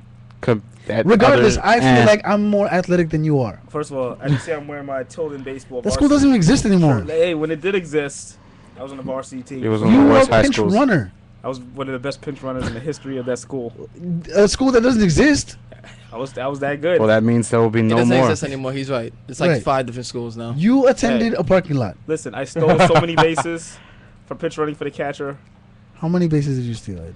By 8. So I mean, many all the good baseball players in your school were like street pharmacists. So. He's correct though. 'Cause I lived around there. Oh, come on, Dad. I don't think that has anything to do with the game. I think we can all say that we all went to better high schools than you did. Yeah, we all did. First of all, Tilden I was mean, very good. Grady. I went Come to on. Grady. Grady produced a lot of basketball talent that went to D2. Hey. And if it wasn't, and honestly, if it wasn't for Sebastian Telfair, we got a championship 2 times. Oh yeah, twice. Sad. So- Where'd you go, Danny? It's actually 10 blocks away from here, Onassis High School, Performing Arts School. What? Yeah, I never tell people that. Yeah, I really didn't It's know a that. dance I school. didn't know that. It's a dance school. You went to a dance You went to a dance school? I was not. Yes, I did. I did. I went to a dance school. You don't strike me as much That of a is dancer. I wasn't a fantastic. dancer at all. I had to take business. But, I tried the dance lane for a while, but figured sports radio is where I fit in. So, came here. What a tried to dynamic. What a change of lifestyle It's for you. amazing wasn't what it? you learn when you ask. Yeah, 5 years later, you guys took you 5 years to Yeah, figure it out. yeah, it's like you never brought it up. Even a I little never bit. wanted to. Okay. Well, I don't blame you. I don't blame you at all. Yeah. But Did they it's, call you Twinkle Toes? I mean, I was light on my feet. I was nimble and soft like the wind. Nimble and soft like the. Oh man! All right, Danny. That's I very mean, interesting stuff. As far as my high school, we have current players that are playing professionally. So I mean, I've heard of her. So we had Willie Randolph. Who's Willie had. Randolph? Oh, okay. Oh, We had Willie Randolph. had. And Jamal Tinsley. Okay, really? All right. Come on. He was Jamal good. Tinsley didn't even go to high school, really. You know that too. You know that too. You know that He too. barely went. He barely went to high school, and he got picked up. He got picked up by a college because of a street game. But when he did, But when he did, It wasn't even a great college team. He went to Iowa State. that's what I'm saying. And that was after he went to a JUCO. So, come on. all right, so what about Ed Cota? Who's that? Look, Great North Carolina point guard. Rolando Blackman went to Grady. So Did he really? Yeah, he really did. I'm so serious. Quincy Doobie, who was on the Kings, went to Grady. That I'm aware of. I know Willie Randolph still I know his cousins. outbeats all of them. They So live near me. How about this? Grady has more prospects than Tilden. How about this? How about we open it up for everybody at home? If you have any, your Where'd high you go to high school? Yeah, where'd you go to high school? Talk about the athletes that went there. Number is 877-242-8212. Call us up and let us know. Because that topic kind of just popped up out of nowhere. Even if you dropped out, call in. Even if you dropped out, look at that. Yeah, Just dropped open up out. to everybody. That's what Yeah. we're doing right now. This is still Keeping It Real Sports. And Oh yeah, I have a nice section for you guys. what do you have? Okay, it's easy questions I'm asking you. This sports and media related stuff. You're gonna make something together. All right. That's what we're going to do. That's what we're gonna do. And people at home, I'm gonna be showing you the pictures on chataboutit.com, also keepingitrealsports.com. All right. All right. The first question. I'm a little afraid of this. Hey, it's the first question. Who would make a better doctor? House or Paul Gasol, who's right now in Spain, getting his doctorate? Honestly, Gasol's face would scare me to death, so I would say I would go with House, because Gasol would freak me out if I was on a surgeon table. It's like House, you know what you're getting. Yeah, you know He's a jerk, he's a you know. jerk. You know what you're getting. Yeah, But, so if it was a third option, I would go with Dr. Huxtable. Huxley, yeah. Yeah, That's the best option, That's a good honestly. decision right there. But House, He's a crazy. better third option than OJ Mayo. He's a better This is a third time option. where that needs to work. That sound thing needs to Oh, work. that's hilarious. Well, I think I would go with House. House is he's crazy, but at the end of every episode, he finds what's wrong with you and fixes you on the spot. He does. He yells at you and stuff. Everybody quits on him. Makes jokes on you. Yeah. No matter who you are. But I think that's a huge He's catalyst. like Morgan Freeman and I Lead would on Me. go with No. House because I don't understand Spanish. Oh, there you go. Me neither. Well, what if it's subtitles? I don't think there's subtitles. I don't think there's subtitles in real life. Like as we think you'd have talk, to there'll be watch? something on One the day, I bottom. bet you one day there will be. They would have you like 3D glasses of subtitles. Oh, then you're right. Who has a better haircut? Tim Tebow, who just got one from the Denver Broncos, or Emma Watson, Hermione Granger. She just cut off all of her hair. Emma Watson. Yeah, she's the girl who played Hermione from Hermione Granger in Harry Potter. I don't watch fairy tales. You're absolutely right. As you can if you can see right now, Hold on. This is her haircut. You getting all types of crazy. I don't, man. I'm sorry. I don't see a point watching Harry Potter crazy. or even reading books. You getting all types of crazy. If my friend Danny right here can go on the website. Yes. The first. Okay, you stop. It's right there. I just wanted to see what that does. What? The first tab right there. You can see this is Amani Granger, and this is her haircut. Oh. She was like Sinead O'Connor. I have to give it to Tebow. You know, he's and this he's is got Tebow's that Friar haircut. Tuck thing going on. Yeah, I have to give it to Tebow. You know, he's a Friar God-fearing man. Wow. Wow, Tebow. It's probably the most interesting thing he's gonna do for you on the field is get that haircut if you're the Broncos. I mean, you forget this guy. You know, he walked on water. Yeah, he walked on water when other grass water. players couldn't. Well, what else we got here? Yeah, what else we got? This is I don't want to talk about Tebow. He's gonna suck anyway. No, you're right. Okay, guys, who made a better comeback? Silva or Mark Wahlberg for the other guys? Did Mark Wahlberg really fall far? Yeah, to make a he was a comeback? good he was a good actor. You know, Max Payne was terrible. And he had The Happening, which was the worst acting he has Four ever Brothers did was in great. his life. Shooter, Four good. Brothers was great. Four Brothers Shooter was great. Shooter was Yeah, great. but after Departed and he did those type And of he movies, writes Entourage, yeah. but his acting career as a lead actor. Still, but he raps. Yeah, Not Marky anymore. Mark. Silva was getting his face pounded in, and then Silva. Those are great skills. Yeah, man. And He's a glorified hype man.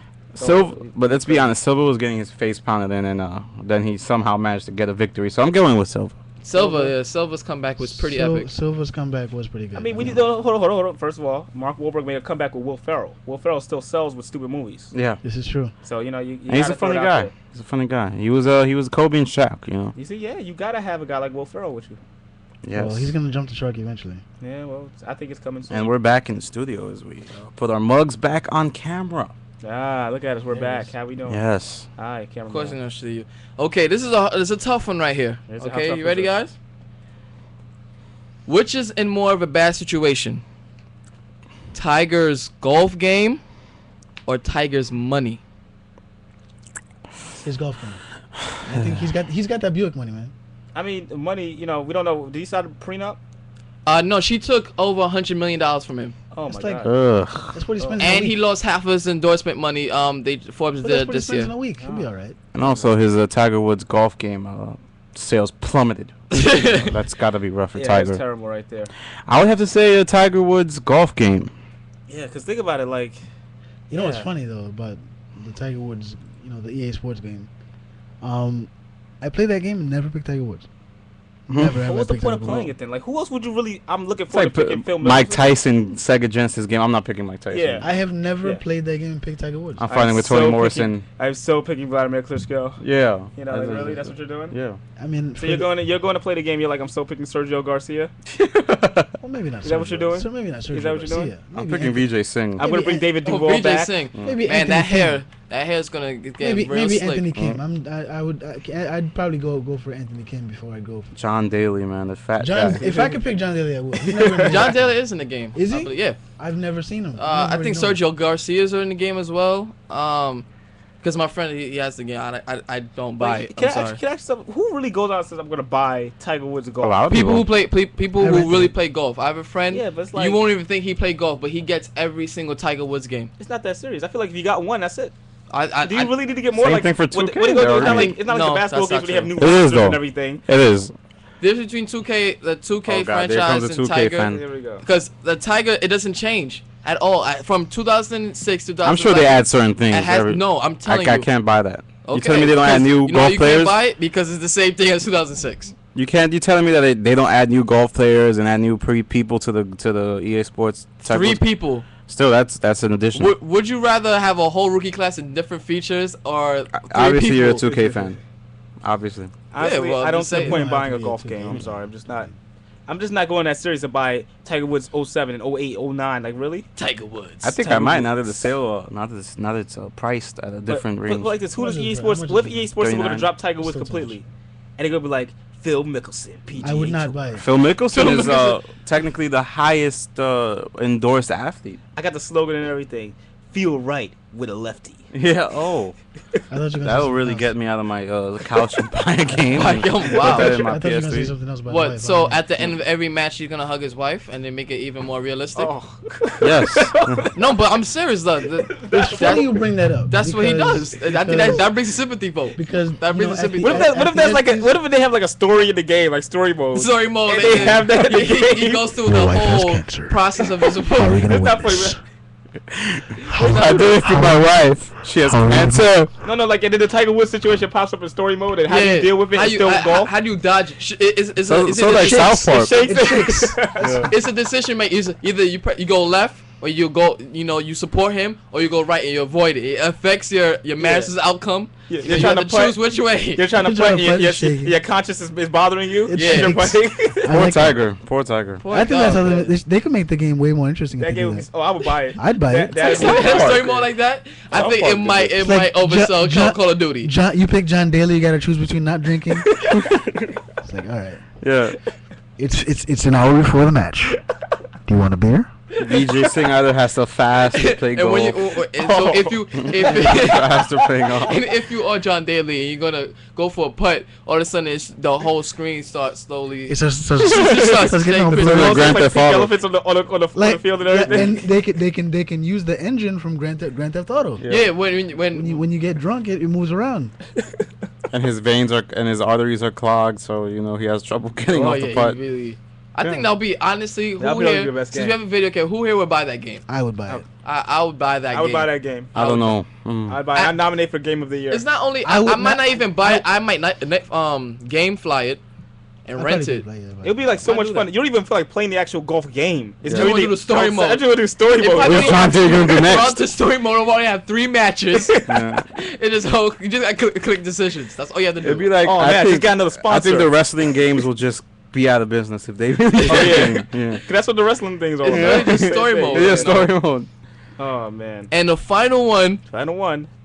This is pretty easy, but I have to throw it in there. Which is the worst? Tracy McGrady, doesn't it? No.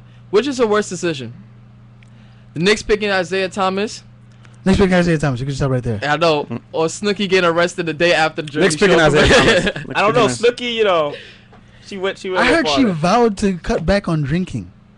And this is important. That's a horrible career move. For back at existing. I mean, come on. If you want to make money, from Staten Island to more. be Jersey Shore to not drink anymore. Hold on. Snooki, I know you're listening because you have nothing better to do. Keep drinking, girl. Keep drinking. What are you thinking? I mean, that's no one really needs a liver. Yes. Does this remind you of Garfield?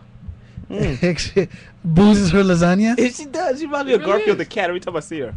Yeah, she really does. Yeah, but we all acknowledge that this is a clear unanimous vote right here. Yeah, that's it. The Knicks is just. Oh yeah, clearly that's it. This is horrible. I think she's more qualified to be the GM for the Knicks. Oh hell yeah! I mean, come on.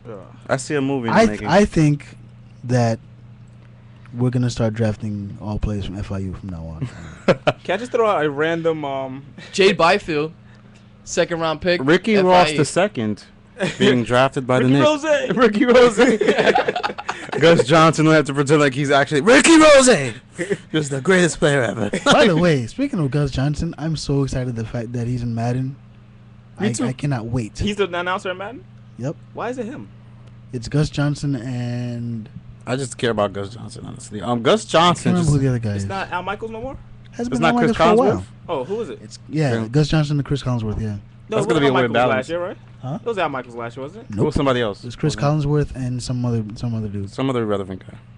But hasn't been Al Michaels for quite some time. I love Gus Johnson, honestly, and I think a lot of people do because he's doing those NCAA games. And dig up Brett Musburger. My favorite, right? my favorite. Yeah, he's a. Okay. My favorite Gus Johnson moment is I think it was last year. I forgot it was Al Harrington. I think it was against the Blazers. Yeah. Al Harrington hits a 3-pointer to take the lead, and Gus Johnson said, "I'm Al Harrington. I get buckets." Okay. That's the best call in the history of Knicks broadcasting. Off the back rim and in.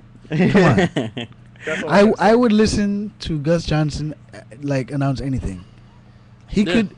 I would love to just listen to him announce golf. I love when he does those non-sanctioned UFC fights. I really enjoy that. I think he really brings a lot to the table. He's really good. And he doesn't get a lot of credit for what he does. He should be... Kimbo Slice submits yet again.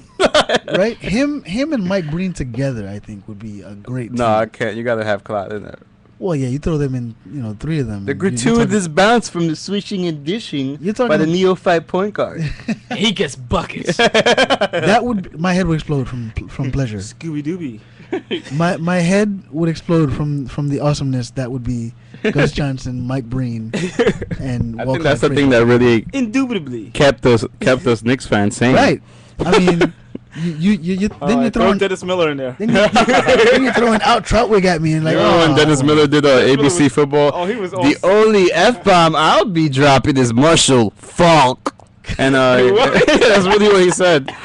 And people were like amazed by this guy. I'm not even making that up. Awkward because I remember watching the games and like Al Michael looked so awkward next to him. Yeah. Because it'll be just the jokes will be horrible. Yeah, and it wasn't even funny. I guess you could call that a touchdown. Yeah. And they would just say nothing. You're like waiting for the punchline. And it was funny because there'd always be that one athlete in there. He has no idea what's going on. Like I think it was him and I forgot who the other guy was, but I remember it was Dan Fouts. And Dan Fouts was so confused. I have never seen anyone more like, just like Dennis Miller killed Monday Night Football. He did. He's the reason why it's on ESPN. Right? Yeah. Like, let's not make this mistake again. Let's please not make this mistake again. Yeah. I love the Monday Night Crew now.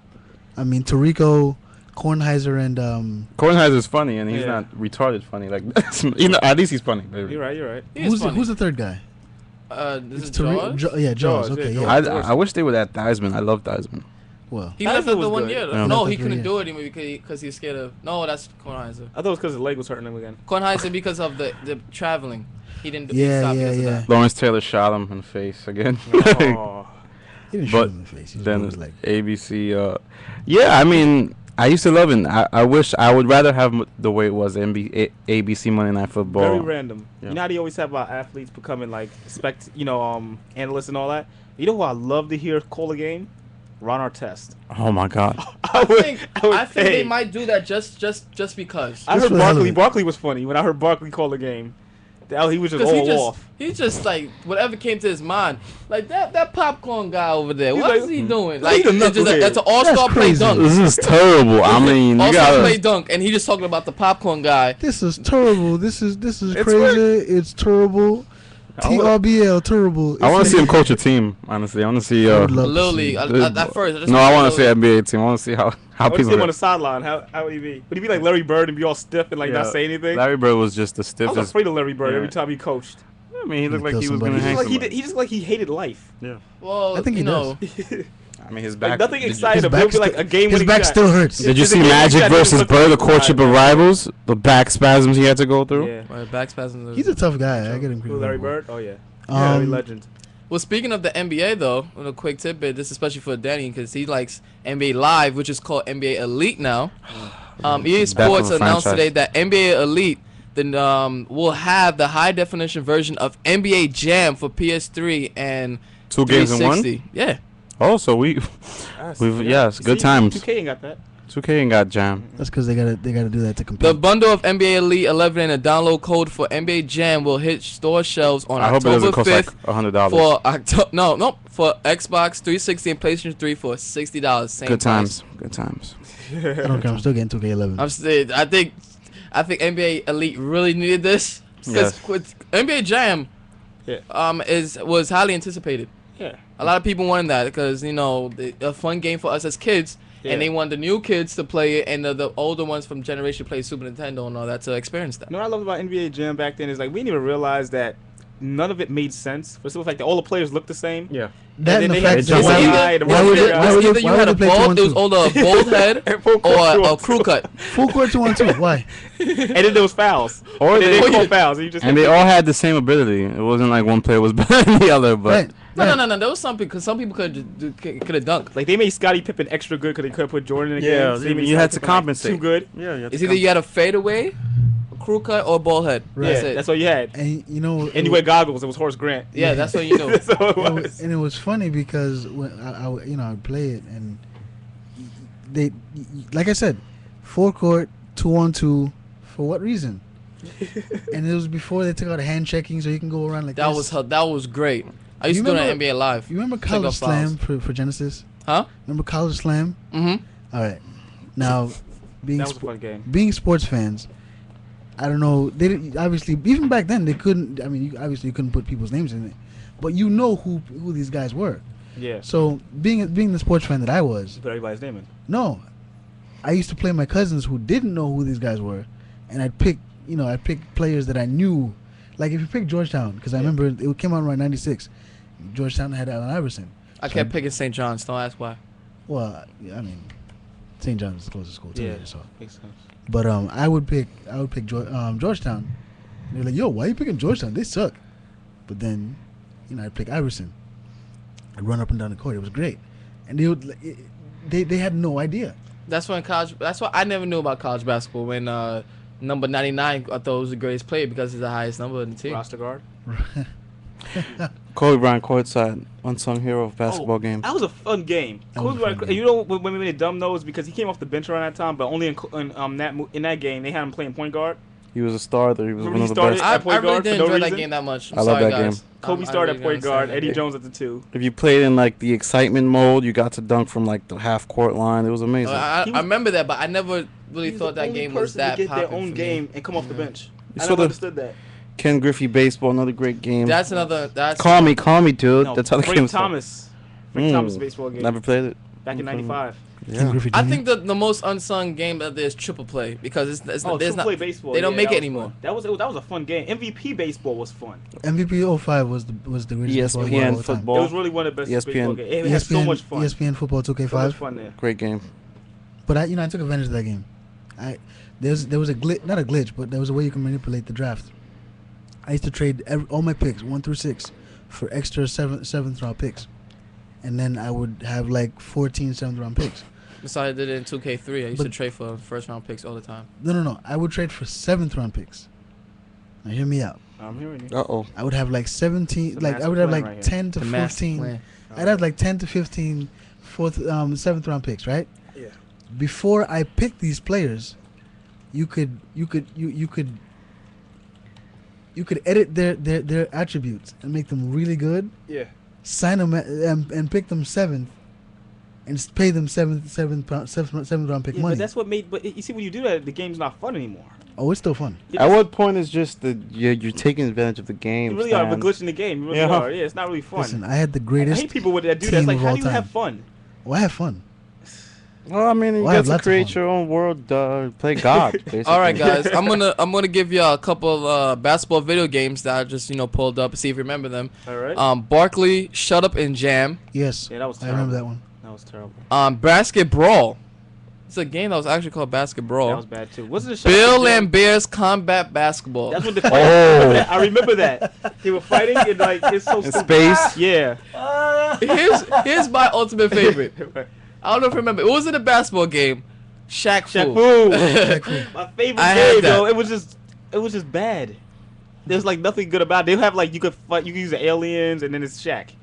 And I just didn't understand that. And you played in Africa? Yeah. Why not? David Robinson's Supreme Court. No, don't remember that. I'm telling you, these much are names like his career, nobody really cares. Right? It's not like a game that should have been made. Man.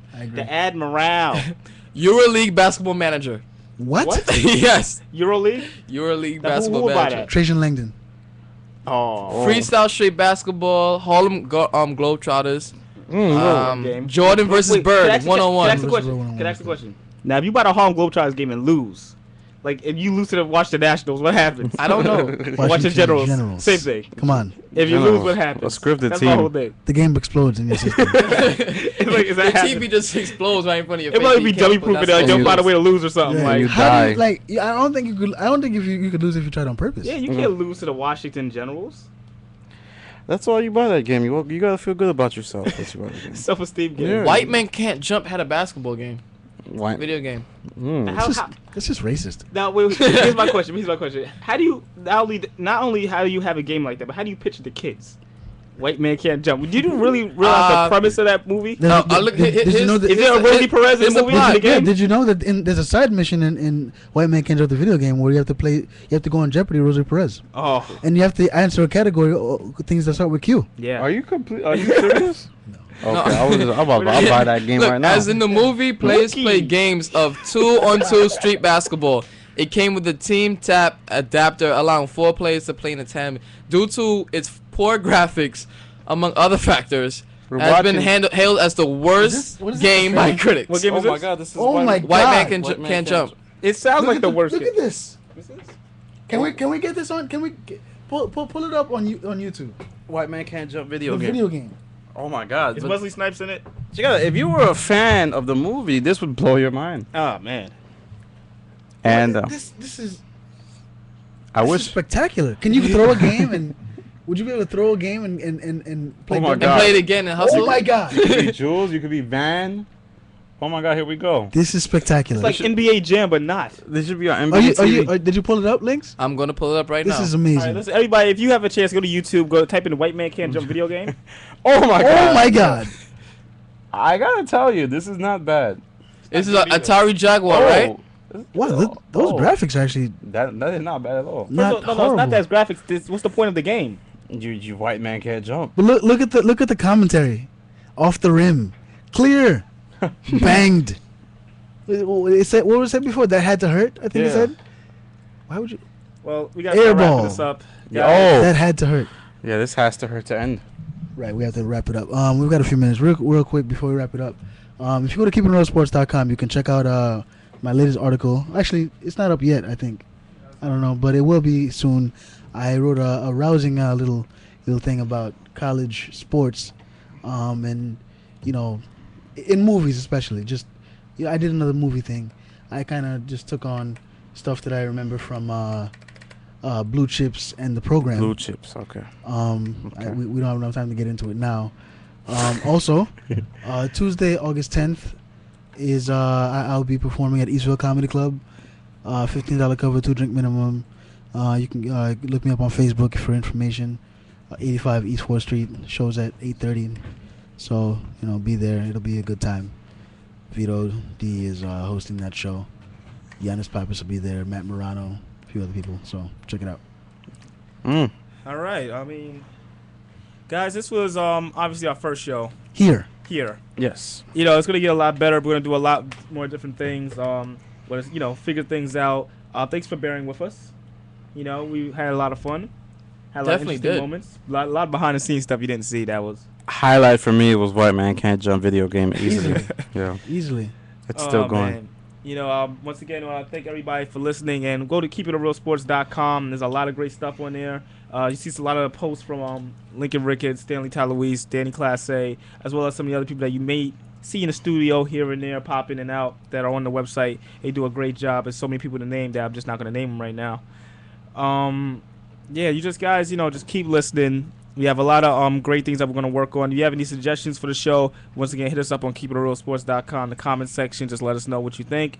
And we'll, try and make it happen, because we're a show about you guys, the listener, people. the fan, I'm the people. More about me. I don't know about you well, guys. Stan Talouis is about himself, just a little bit. Hey, I'm just being honest. Like Danny said, you're that yin and yang, Yin and yang. Yin and yang. So the show doesn't work without me being the opposite of you. You're very right. You are very right about that. Good looking. And what did you just say? Nothing. Okay. Nothing at all. All right. Well, that's very nice, Stan. So, real quick, any last words from? First of all, you guys did a great job, Lincoln and Danny. I say we held interns. the show did down. a great job. Yeah, we did. Definitely did. Don't know what we would have done without him. Great job today. We put our ideas with your ideas. We made a conscious effort. Going on 0 hours of sleep. Probably only like 7 hours of sleep between the 4 of us in this room. It really all is. Coming from Lincoln. And that's 5 hours for me. Lincoln is the most rested person here. That's 5 hours from everybody in this room. Yeah. That's pretty much, good. That's pretty good. That's what it's all about. And once again, you can hear Lincoln Ricketts. I'm going to promote it. Madhouse will be starting soon, right? Oh yeah, definitely. This is like the AAA of the Keeping It Real Sports. OWWR. He's the Scranton Wilkes-Barre Yankees over here. Yeah, you see, got this guy up here. I'll do Norfolk. I'll be in Virginia for the Mets. They're not. They're not Norfolk anymore. Oh, what happened? What's the AAA now? Our AAA team is now the They can't switch it up on me like that. I'm sorry. Okay, you'll make it. I'm sorry. And that's the end of the show, guys. Thank you, chatabout.com. Make sure you check that out. Thank you very much for listening. I forgot. Look it up. Once again, we had a great time. Tune in next week, Sundays, 10 a.m. here on Chat About It. It's powered by CBS Radio. We're out of here. Have a good day.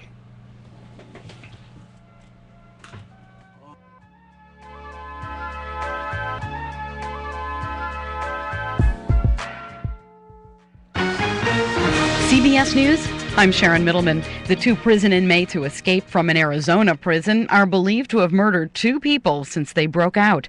A manhunt is on for Tracy Province, John McCluskey, and a woman who may have helped them, Caslin Welsh. Reporter Amanda Hernandez is with KPHO TV in Phoenix. They've done whatever they needed to do to get to where they're going. Authorities were pretty certain a few days ago that they had left Arizona. Now with the information we're getting out in New Mexico, the thought is they are in New Mexico and then headed from there. Unfortunately, as right now, authorities aren't sure where they're headed to. They keep saying that they're right behind them, but of course they haven't been able to catch up with them. The badly burned bodies of Linda and Gary Haas of Oklahoma were found in a charred camper in eastern New Mexico. Their car was found 100 miles away. The process of stopping the flow of oil from the blown-out well in the Gulf is moving along. Next step is to finish the relief wells and then attempt